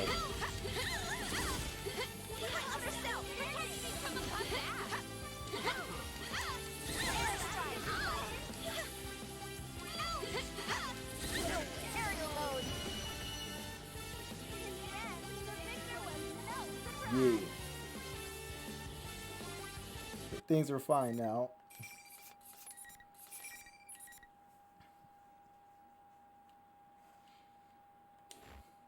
Okay. We're doing good.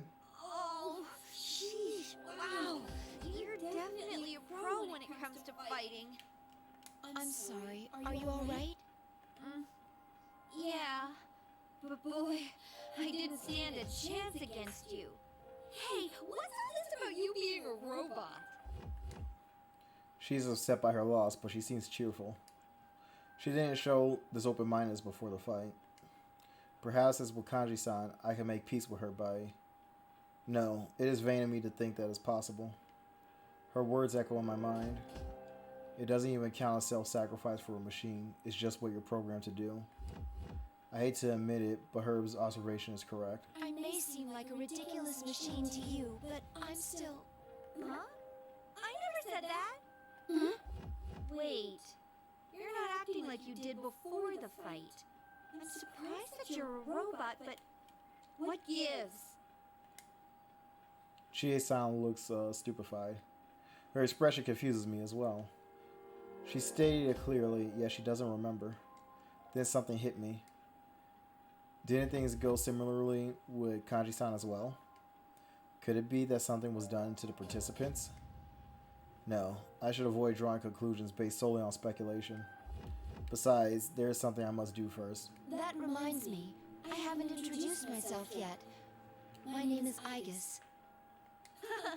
Looks like we let our fists say too much before we opened our mouths. I saw the introductory video. You're Chie Satonaka, correct? Yep. Oh, you can just call me Chie. The carnivore who's discarded womanhood.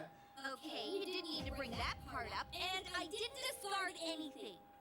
I can use a persona, but I'm just an ordinary high school student. I go to Yasugami High. So anyways, are you, seriously a machine? No fooling? Yes. I was created as a weapon for a certain purpose. It may be difficult to explain to you. Nah, I can tell from the fight you're telling the truth. Huh, so you're not cosplaying. Then again, it'd be pretty nuts for someone to come out here to cosplay. Speaking of which, Chie-san, can you tell me what this place, this world, is? I confess that I am looking for someone. While pursuing them, I heard the rumor about going inside TVs and ended up here. Oh, right! You can use a persona! That's how you got into the TV! Where should I start? I don't know exactly how it works, but this place is supposedly a realm formed by human thought. By thought? Does that mean this is someone's mental landscape? I guess so. Then we physically entered a mental world through a TV, no less? How can this be? To tell the truth, I never understood it so well myself. There was this insane monster thing around town up until early spring. She is sweet. It created this whole world, and I got my persona because of what happened in here.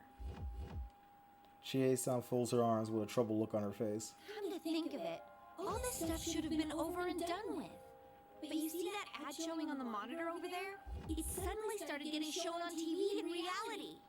There's no way we were gonna stand for that crap to be shown. So that's why me and my friends came in here to put a stop to it. Your friends are here as well? Yeah, a couple. Also, that Teddy guy who's hosting this, plus the girl Rise who's serving as commentator. They're my friends too. But they're acting so weird. She lets out a sigh. Oh, sorry, listen to me, babbling away. Do you think you can find this person you're looking for? Actually, could whoever it is get in here? I don't think normal people can enter the TV. To tell you the truth, I have already encountered one such person, but... I tell her about the girl I saw. I give her all the details that I can remember. I recall that she called herself the student council president. She did not seem aware that she was inside the TV. Oh, you mean the girl who was calling herself the student council president? Yeah, I saw her too. She was yelling into a bullhorn to stop this foolishness, but then she ran off saying she was going to go talk to the tournament's host. She was wearing the same skirt that you are, Chie-san. It seems to be part of a uniform. Are you acquainted with her? No, I don't know her. It's funny, that girl said she was elected last week. But if I remember right, our student council president was a guy. I have many doubts about her. I must meet her again and figure her out. Thank you.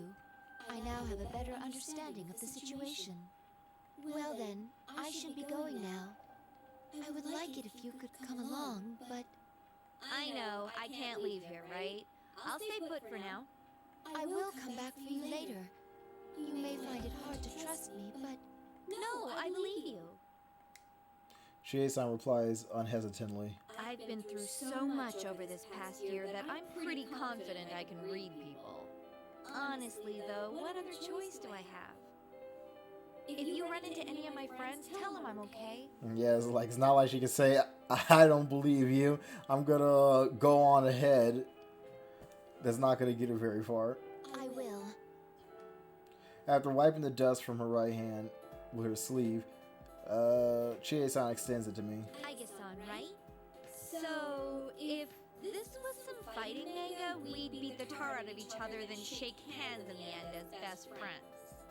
A powerful enemy can become a powerful friend, you know? I clasp her hand. She smiled in embarrassment. Friendship can do amazing things. I saw that for myself last year.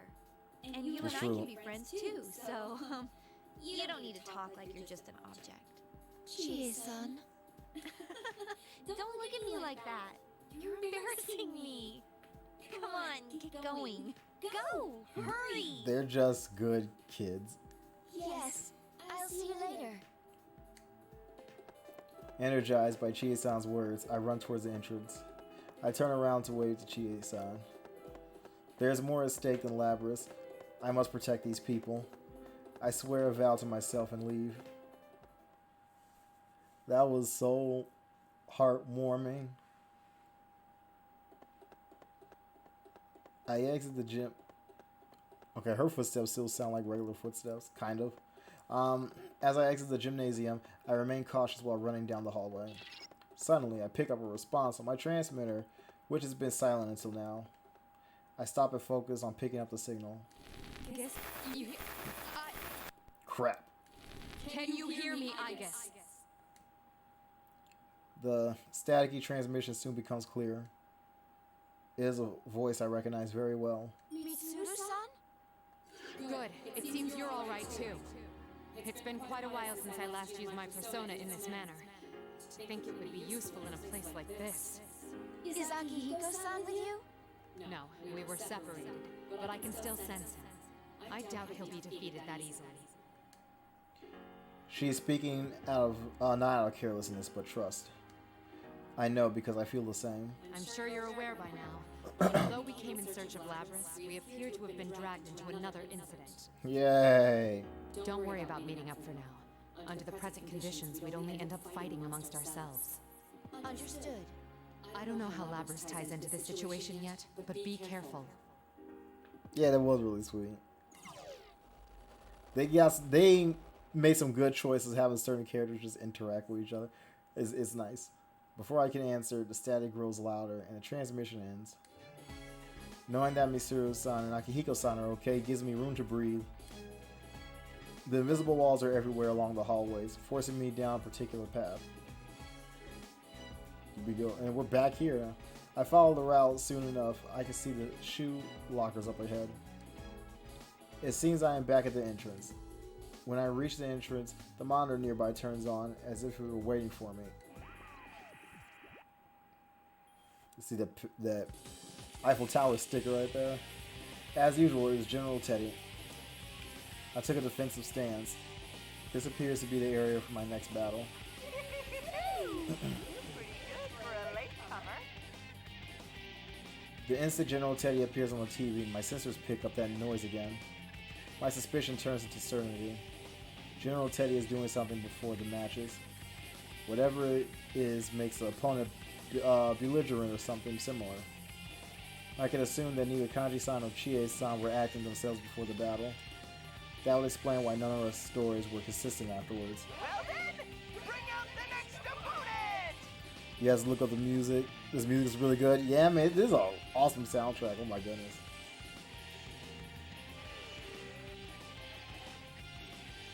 I hear light footsteps. A young man wearing his hat low arrives. It's Naoto. Naturally, of the three of you, you're the one I encountered first. Small young man. Yes. Yes, it is definitely a small young man. Yes, yes. He shrugs his shoulders and pulls the brim lower. This boy was also in the promotional video. His name was Naoto Shirogane. I bring myself to high alert. He said 3 of us. You know about us? On hearing my question, he smiles cynically. Did Mitsuru Kimujo not inform you? I don't really know about you. I was there at the airport. The Kimujo group seems rather lax for a multinational corporation, allowing a machine to act autonomously and take command. To be frank, watching you fills me with pity. Perhaps the kindest thing to do would be to give you a merciful end. Pity? Your existence is inherently a deception, isn't it? You're a machine, and a weapon on top of that. Yet you look human. Those who meet you think you're human. You even seem to believe it yourself. Truly pitiful. I have no answer to this. As much as I don't want to believe it, it's all true. You were built to consider yourself human in order to activate the ability to wield a persona. Your appearance and your heart are only prerequisites for that power. I'm sure you've realized it already. You will never find the means to cross the gap between the human heart and the mechanical frame. No matter how much you want love, you'll never earn it. At best, people grow fond of you. Jeez, man. I guess. He sounds as if he knows for certain. I hang my head in spite of myself. The more I consider the matter, the more I genuinely pity you. I'd best hurry up and put an end to your pathetic life. Naoto-san draws his gun. Because my eyes are lowered, I'm slow to react.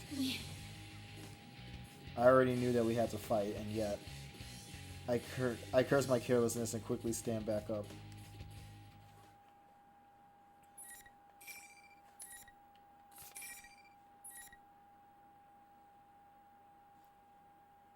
(2020) August 1st. Time A. Memes.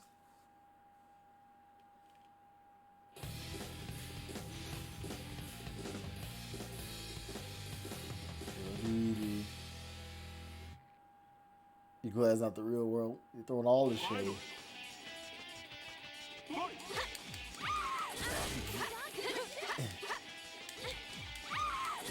That's blood curdling scream. Like, oh my god, Naruto. Okay.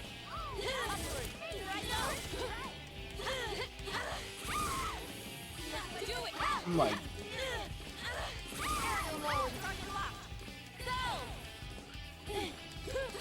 Oh, poop.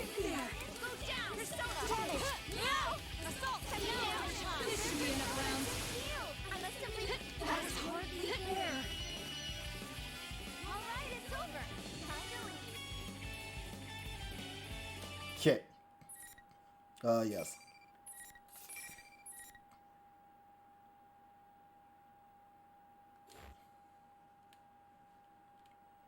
All right. Oh. Naruto-san slowly gets up.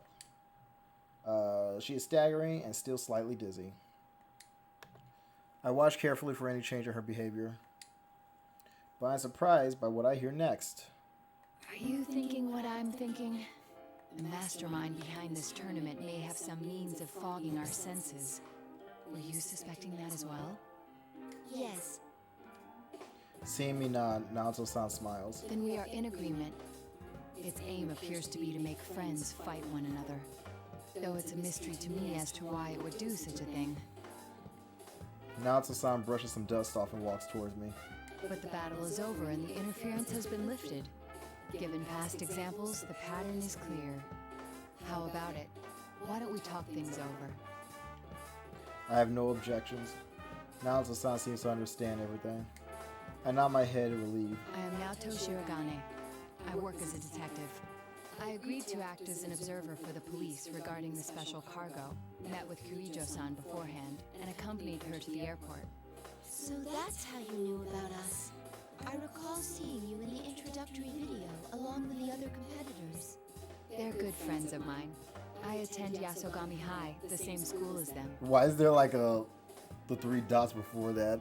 So like, they're good friends of mine. That applies otherwise. I see. So after you finished your business and returned to your hometown, that video appeared on TV. Is that correct? That's right. At least that's what I should say if I wanted to feign innocence. What? The real reason I came here is because I was tailing you. It was for a secret investigation. For who? Naturally, I cannot reveal my client or what their aims are, but I'm sure you have your own secrets to keep. What do you think? As long as we're in the same boat, why not cooperate? I become tense when she mentions her secret investigation, but that's not important now. I see. It would not be wise to continue to stand in each other's way in this situation. Not that you can now. I accept Naoto-san's hand as we shake. How much do you know about this world? Your friend told me it's a realm formed by human thought. In which case, why a school? This place varies according to people's mental state. When someone enters it directly, they have a much stronger effect on it. For a normal person with no persona-based resistances, a dangerous situation will arise where their shadow goes berserk. That happened frequently in the case I was involved with last year. This false school may have something to do with it. I consider Labras. According to her specifications, she should be able to use a persona, but did this come from her mind? Why a school? And why Yasogami High School of all places? She has no prior knowledge of the place. She has never even visited Inaba. But if that girl is Labras, she undoubtedly has a heart. It is possible that something like what Naoto-san suggested could happen. I assume you have a theory already? Yes. Thank you very much. I believe I'm slowly starting to understand what's going on. I look down the path ahead. But before I go, I turn to and ask Naoto-san a question. Would you mind telling me something? Why did you tell me about your secret agenda? I suppose because it wouldn't be fair otherwise. A wry smile spreads over Naoto-san's face. Given that I cannot leave here and must trust my friend's fate to you, it would be unfair to continue deceiving you. But not only that, you carry out your duties with little care for your true appearance. You and I are not on equal grounds there. My true appearance? Consider it a sign of my respect for that. I still seem to have a soft spot. No. toe. Naoto-san's smile fades, and she looks at me solemnly. Aiga-san, I ask only one thing of you. Please save my friends. That is my intention. Thank you. I'll wait here, secure in knowing that. We nod to each other. Chie-san, Kanji-san, and Naoto-san are also different, but they are connected by a strong bond. Knowing that fills my heart with warmth. I am curious, though. When you refer to your true appearance, do you mean the fact that you are a woman? What? Am I mistaken? Of course, Aigus will see right through that. Well, your clothing hides it, but my sensor scan shows the body measurements of a human with female proportions. What do you mean? How much can you see? Suddenly, Naoto-san loses all her composure and turns red as she covers her chest with her arms. What happened? I don't think I said anything to warrant such a reaction. Just then, General Teddy interrupts over the monitor. Hey, enough with the chit-chat! Hurry up and move on to the next! Would you like to know your current measurements? From top to bottom, they are... Oh my god, Aigus. That's quite alright. Freaking, General. Never mind, little old me. Please, finish that line of thought. I demand it! How did we get so off subject? If you're going to go, please hurry and leave. She yelled at me. I must have said something rude. I mean, it was also probably really easy to spot when she started screaming every time we did that combo on her, so... That still happens every so often. An innocuous remark can greatly upset someone. I must keep practicing.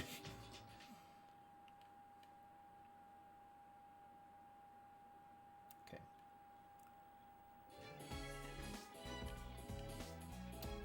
I climbed the stairway and noticed a silhouette in one of the classrooms.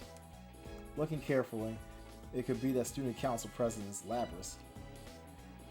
I will be relieved if I have caught up to her so soon. But the hand I raised to knock on the door inadvertently stops. Wait, could she be my next opponent?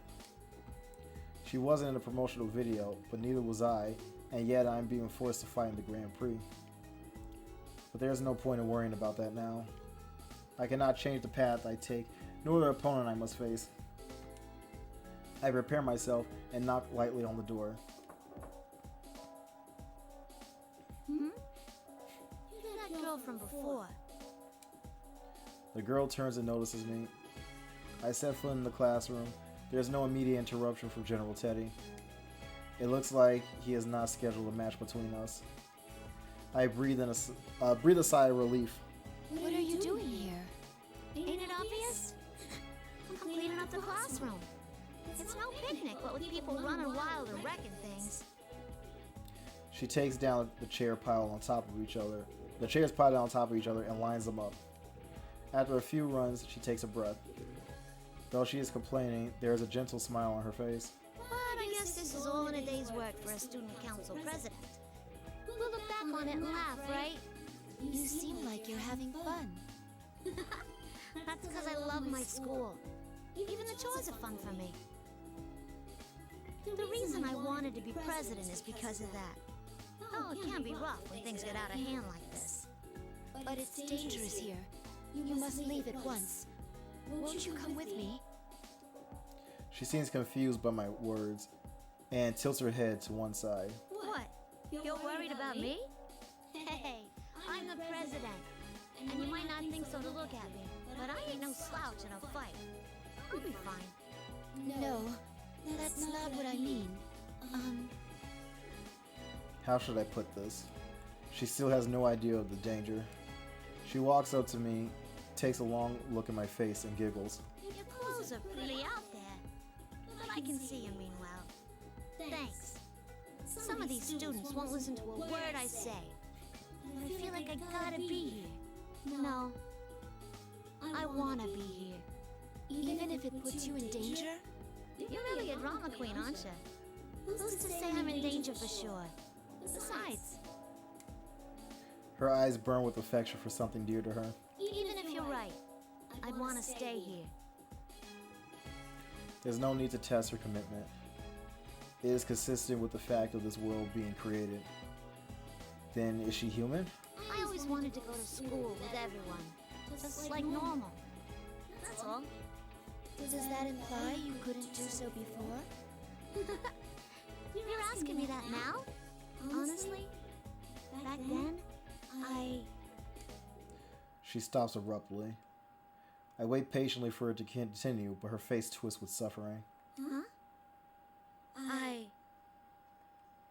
She puts her fingers to her temple. Her knees begin to buckle. What's wrong? Weird. The past. How come it's... She begins to fall, and I catch her. At that precise moment... Oh, crap. It's time to fight. There's a strong reading from my fingers as soon as I touch her. It's so strong, like touching a hot stove. This is the same reading as when I first stuck my hand into the TV. It's coming from a personality model, a piece of lost technology called Plumes of Dusk. Plumes of Dusk, by researchers due to its shape. Okay, so it's plums. Okay, Plumes of Dusk. I was right the first time, I think. I don't know. Maybe it's plume. Whatever. I have one inside me as well. It is not merely strong evidence, it is conclusive. There are still questions to be answered, but this girl can be none other than Lapras. At the very least, she is not human. Ooh. Sorry, I'm not feeling so good all of a sudden. The memory she's trying to access is causing conflicts with her current level of awareness. If she tries to remember, she will not be able to maintain her mental state. The memory is that charged. I hold her close and wait for her to calm down. But her reaction does not improve, it gets worse. She shakes violently as if electrified. Suddenly, bright lights burst in front of my eyes. What? Oh, that's even worse! I can't see that! Is something what into me? What? Is something flowing into me? Is that... Oh, wait, there's a log. Hold up. Haha! Take that. Oh, how do I go back? Okay. Alright. I quickly let go of Lapras, but it does not fade away easily. Images I don't recognize flow together in my head, one after another, at incredible speed. Why did they do this? Are these Lapras' memories? Okay. The torrent of data finally subsides. I analyze the data to find out what happened, and then I understand. It did not flow into me. This data was already dormant inside of me. I am the last number of the anti-shadow shadow weapon project. She's the last of her kind. She's like Knuckles. I inherited all the data from the previous models of the same type, both tangible and intangible. Lapras' memories were part of it. Normally, the developers would not upload data into me that was unrelated to battle. But the Plume of Darkness is a black box. It is possible that something was transferred somehow through that. Here she is. Thinking about it, that may have been the reason I thought I saw Lapras at the airport. Okay, nice shot. Okay. My glimpse of the newly awakened Lapras caused my buried records of her appearance to be called. Perhaps that is what happened. Unfortunately, the memories I just accessed are in complete disarray. I can't just flip through it like an album. The video records were not in chronological order, making them useless in their current state. However, there was one memory that left an impression on me. Wow. The sea. That cerulean sky and lingering clouds, the emerald blue water. All of the other memories are of cold mechanical rooms or the night sky, but this one is different. What was that just now? Oh crap, she was still going? Dang. Lapras staggers as she stands up. Before I can ask her anything, she abruptly shakes me off and runs out of the classroom. Wait! Wee! I try to chase after her, but after only a few steps, I trip over my own feet. Dang. The information overload has prevented me from making any sudden movements. I fight through it, dragging what feels like several times the weight of my legs when... Are you sure you want to take that girl out of here? Ooh! Shadow Eye, I guess. Holy crap. I stumble to stop and look around, searching for the hidden speaker. This is the only place she can fit in. No one will understand her when she steps outside. But she can't become human either. So she has no other choice but to wallow in this illusory school. Pitiable, isn't she? But this is the only way she can be happy. Are you going to take that from her? I stop, suddenly realizing the answer to my question, and catch my breath in my throat. This voice. It's mine. What will you do after you take her from here? Lock her up in a box again? How cruel. No wonder she ran away. Ran away? What are you... You don't mean... You finally figured it out? Labrys wasn't brought here by some sinister mastermind. She escaped on her own and came here. That can't be. The suspects in the hijacking case... I'm sure you've seen the opponents you fought so far robbed of their sanity. Have you forgotten already? You're saying that was Labrys' doing too? Yes. Her heart gave birth to this world, and that power is one of her abilities, from some special equipment. With a power like that, wouldn't it be simple to control a number of ordinary people? It's true that the hijackers were confused, and that there were signs of some mental interference. It does seem strange to go to so much trouble to come to a place like this. Yeah, this is wild. If she did in fact do this, then she must face herself. What gives you the right to say that? Suddenly, the tone of her voice changes. She speaks very gently, like a parent correcting a child. You've experienced suffering before, too. It pains you to have a heart, knowing that you can never be human. Even if there was someone you considered to be worth fighting for, you can't be a real companion to them. That's why you chose to protect them as a weapon. But in the end, you still lost them. What do you know about me? Mere words will not cause me to abandon You're hope. talking about, blue hair? Brave enough, but a tool like yourself can never be a true partner for a human. Doesn't your heart yearn to be by their side and to be loved? It hurts so much that I wish I could go back to how I was before I gained a heart. Has that really never once crossed your mind? I think not. That pain will never completely disappear. It will always fester inside you. Isn't that right? Even if you take Labrys away, the same will happen to her. She'll become just like you. Is that a fate you want for her? You see, here you can have anything, as long as you look away from the truth. That doesn't just go for Labrys, but for you too. Even the things you have lost forever. Here, you can have them back. What are you? I got deep. That you. I cut myself off, realizing that I'm becoming fascinated with the voice. This isn't good. I cannot let the voice deceive me. I must get a speaker in my sights first. I carefully attune myself to the source of the voice and quickly turn in that direction. There it is. Dang. The person standing there is me. Or rather, something that looks like me. At first, I think that the overload is still affecting my sensors, but that is not the case. I'll take away your suffering. Now, take my hand, Ibis. Don't do it. Please don't do it. I smile and extend out my hand. I feel sick. This is very confusing. I don't know what to do. My mind advises caution, but my heart doesn't listen. But all of a sudden, the door opens in the corner.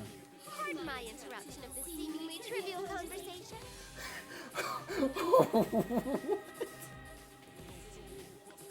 Oh my god. But wait, you know her. Wait, was she there? Yeah, from the answer. Oh wait, they're acting like we don't know her. Okay. The shadow brother is creepy.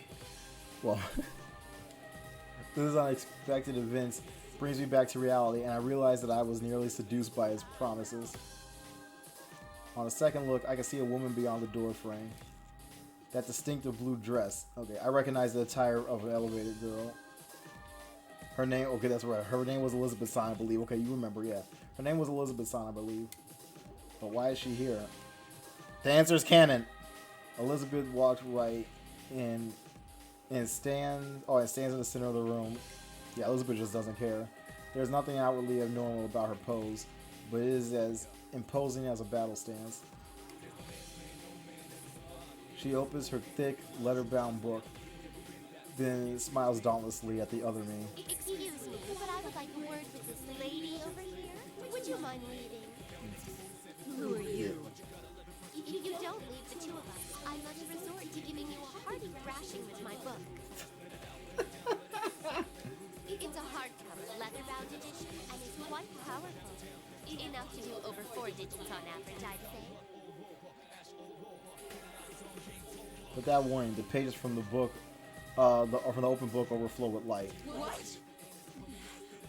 I don't believe this. The other me's face flinches in pain, and she vanishes into thin air while spitting a curse. Did she cease to exist? I can no longer pick up any readings on her. The tension leaves my body, and I collapse to the ground. While I am there, Elizabeth walks towards me. I first met her 2 years ago. Her attire is somewhat strange, but the place I met her was even stranger. A blue room. That is the only way to describe that mystical space.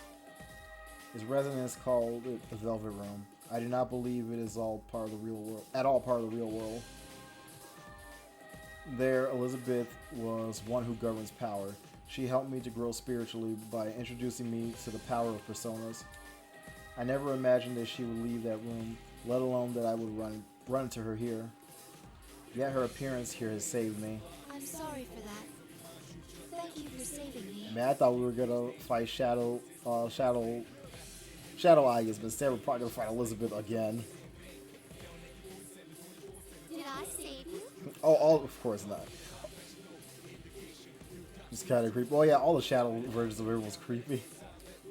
She stares straight at me, then lets out a long sigh of disappointment. I was on a journey for personal reasons. She's trying to find the protagonist. But I sensed some extraordinary powers clashing against each other and came to see what all the fuss was about. That face. Only to be met with this bitter disappointment. Dang, son.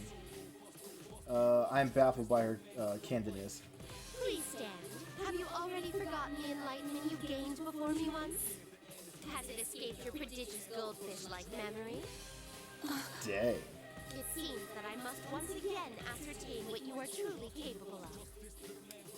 She speaks in tones as if she is engaging in everyday conversation and opens her letter-bound book again. I suddenly feel the deadly force of her intent, fierce as a gust of wind. Something about me has disappointed her. I know that much. But I certainly have no time to ask her what it is. Well, here goes. The cards will decide your fate. Here we go. Here we go. Find Elizabeth again. Oh, Lord.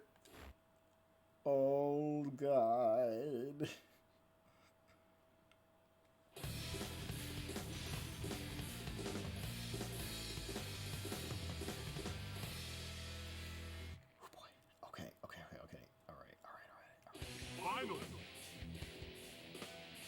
The leather elevator attendant. Don't let her do anything. Oh, Blood damage. You're frozen now. Here's some fire.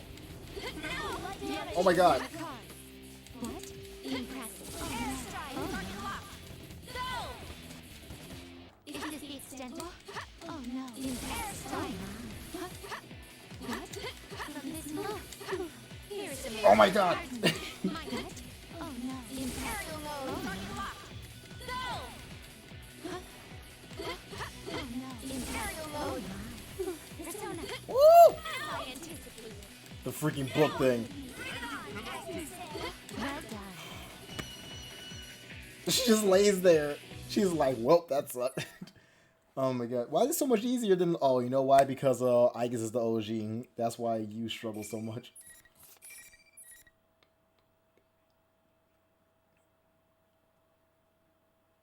Okay. Okay. Cool. Cool. Well done.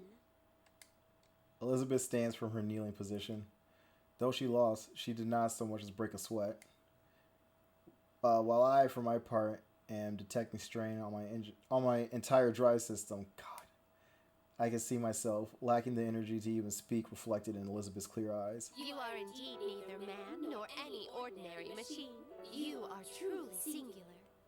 But then can anyone be said to be the same as anybody else? People anguish over the gulf between themselves and others, and the lack of any who could possibly understand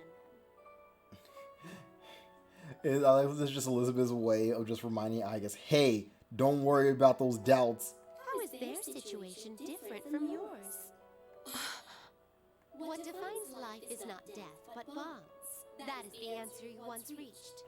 Then take that to heart and go forth. Remember that your bonds will remain unbroken, giving you the strength to withstand any suffering. My bonds? I too am currently on an endless journey, but I anticipate that you will become a compatriot of mine, unbound by the limitations of time. I hope that you will not be led astray by trivial things. With that, I bid you good luck. Elizabeth bows and finally shows me her smile. Immediately after, she turns on one heel and walks towards the hallway. I suddenly remember. There are rules to this tournament delineating behavior after a match. Elizabeth doesn't care. Such parlor tricks can get stuffed. I shall be on my way. Like, Elizabeth does not care. True to her word, she leaves the room with no trouble and closes the door with an exaggerated slam. Being extra, those walls were nothing to her. But come to think of it, Labrys didn't seem subject to those rules either. Do they only apply to participants in the tournament? No. In Elizabeth's case, it simply does not matter to her. She remains a complete enigma. Yep. Elizabeth just does not care. I find it amusing, which allows me to feel more relaxed. It may be true that this world can grant one's true desire. But I want Labrys to see past herself to a world where other people matter. Even if one discards their bonds to avoid pain, all that awaits is a numb, desert-like future with no promise. I thought as she did once, so I'm sure I can understand her. What? Okay. I too felt the same as Labrys when I went through an incredibly trying ordeal. If there's no one to stretch out their hand to her, she'll hide herself deeper within her blockade. Labrys has fallen into a trap she could not escape on her own. That's because the key to extricating oneself is a realization that one is not alone. I want to form a bond with Labrys, with my sister. I want to teach her things that she cannot learn if she is alone.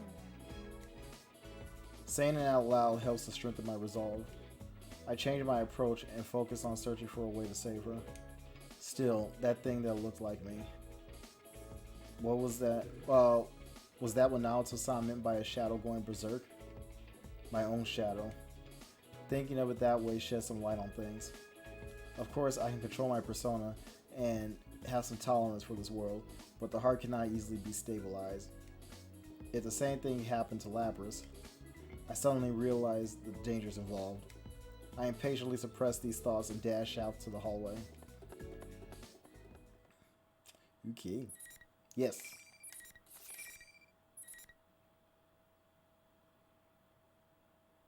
Alright. The Kanji's got like 22 scenes, goodness.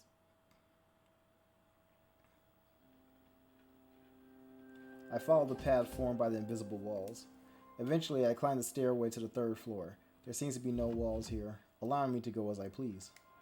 I can tell the end is near, and so I prepare myself.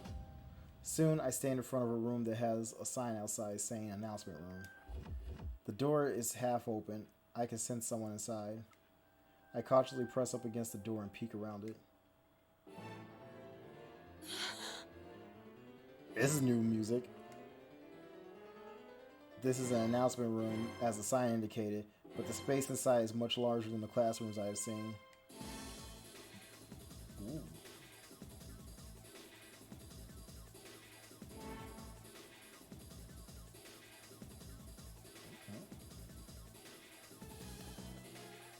Okay, see, I know this song. Like, the beginning threw me off. Okay, I know this song now. The equipment here is also closer to that of a TV studio than what we found in a school. It's still raw, though. It's just been so long.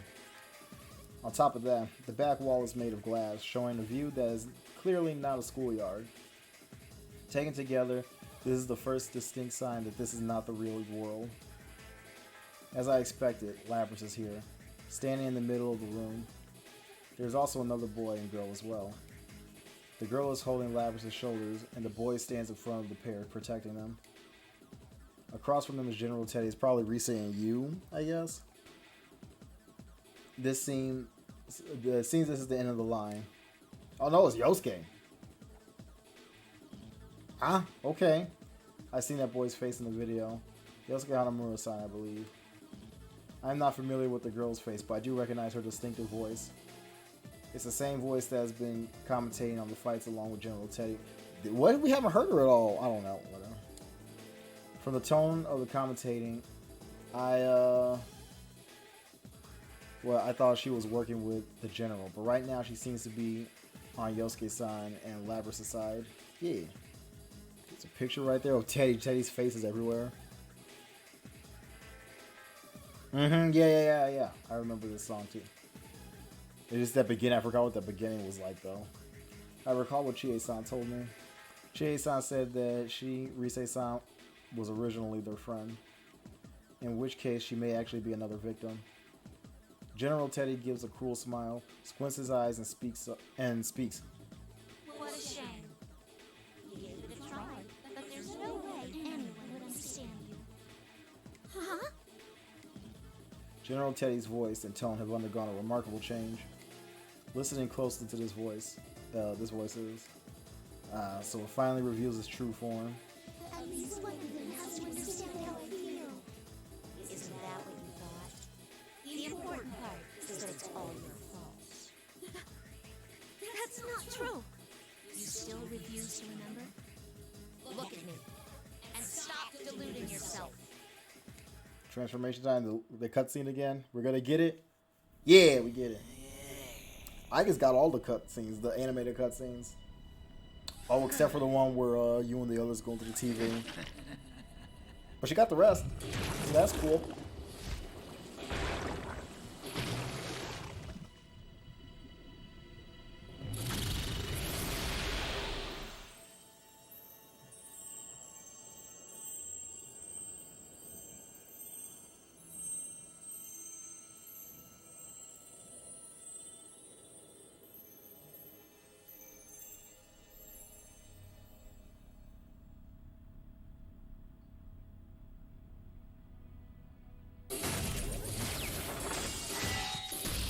Yee.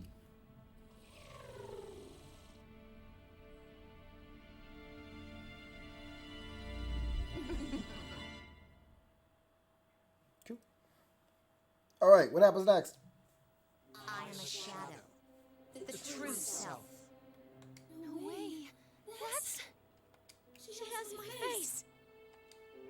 But the face is the only thing that is the same. The rest of her body is covered in metal. There's no doubt that it is man-made. Lapras lets out a short scream and backs up. Stop! I'm not like that. Calm down. It's just taking that form to agitate you.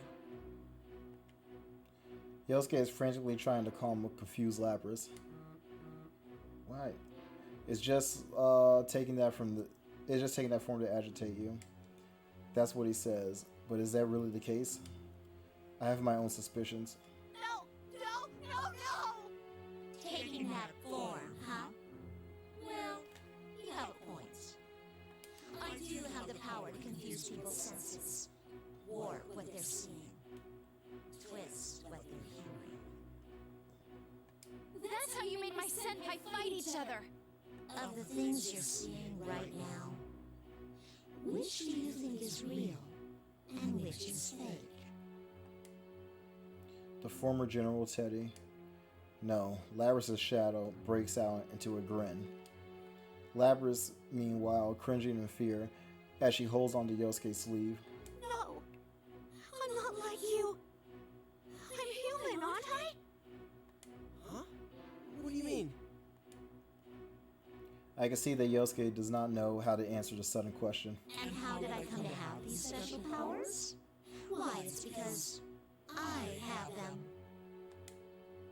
With that, the shadow snaps his fingers. At once, static like that on a poorly tuned TV starts appearing around Lapras and slowly envelops her. I enhance my vision. Nothing is happening to Lapras' body. It was my own vision that was clouded, or had been until now. Soon after the noise dissipates, an inhumane-looking girl is standing in her place. Huh? A robot? I don't think... No, that's... Just in case. Try to get the screenshot just in case. Metallic arms and legs extend from her uniform. Thrusters on her back spread like wings. It is just as I thought. Her body is identical to that of the shadow in front of her. Look, that's what she really looks like. It's her who's been deceiving you all from the start. Not only you, but herself, too. She really thinks that she's a human living a normal life at school. To reinforce her make-believe is real, she prevented herself from accessing any memories that could contradict that. She even sealed away her own name. No! Stop! Why are you doing this? Kindly hurry up and remember me. Remember yourself. It's pretty rude of you to even forget your own name. No! I don't want to remember! Huh. Is that so? Looks like you still need an extra push.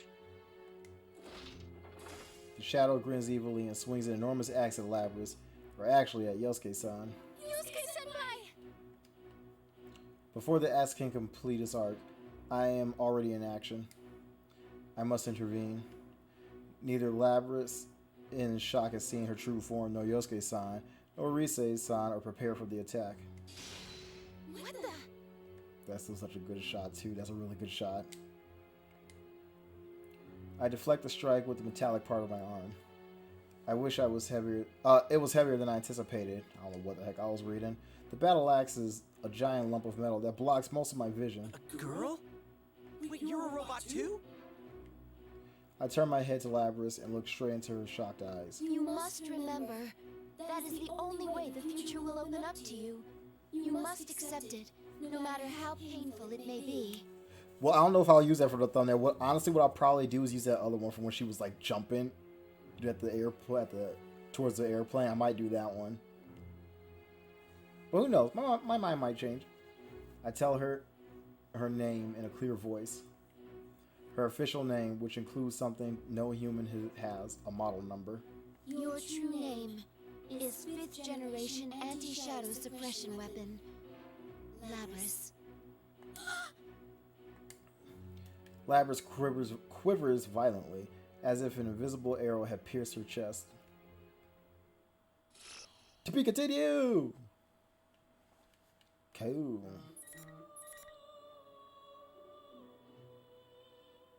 Sweet. Alright, so then we have Lapras story, and then whoever this is, and then I guess nothing else gonna show up We'll see. Maybe. I don't know. But yeah. So that was Alex's story. Oh, we finished like just in time too. That was like perfect timing. Wow. Oh goodness. That was a good choice. I can't believe we had a double feature, man. It was great. So yeah, this was fun. So next time we have to do Labrys' story. Do I want to return? Yes, return to the main menu. Still only at 61%. What am I missing though? I don't know. But anyway, yeah. So that was fun. That was a pretty good. No. I know. But that's what we're dealing with now. So I guess. You gotta see Ice in all her amazing glory.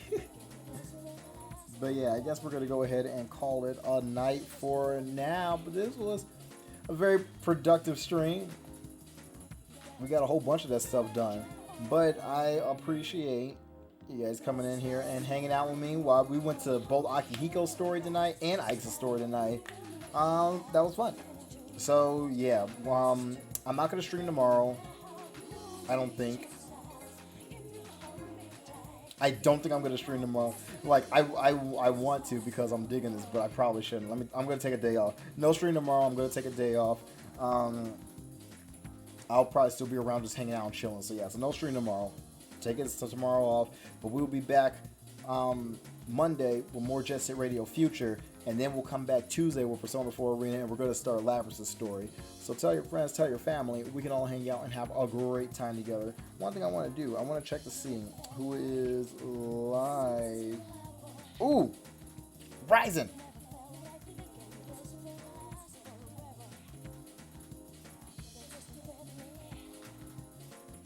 Oh, sorry, I was looking at something over here. Oh, wait, you guys don't know him. Okay, yeah, his actual name is Risen. Risen Chief. Ryzen Chef. No, his name is Risen Chief. But, let's raid him. I'm gonna raid him. Because he's pretty cool. Let me go ahead and do that. I just want to make sure that goes through. Okay, but yeah, like I said, we'll be back Monday with Jet Set Radio, and we'll be back Tuesday with Persona 4 Arena. And I hope to see you guys there. But yeah, we're gonna go ahead and raid Risen Chief as soon as everything goes down, and then we can just stop by and see him. He's playing Persona 4 Golden right now. So yeah, that's great. So once we rate him, I'm gonna like clean some stuff up before I hit the sack. I'll stop by for a bit to say hi, but other than that, I'm gonna kind of like lay down and go to sleep. So don't forget to eat, and thanks for watching. Later.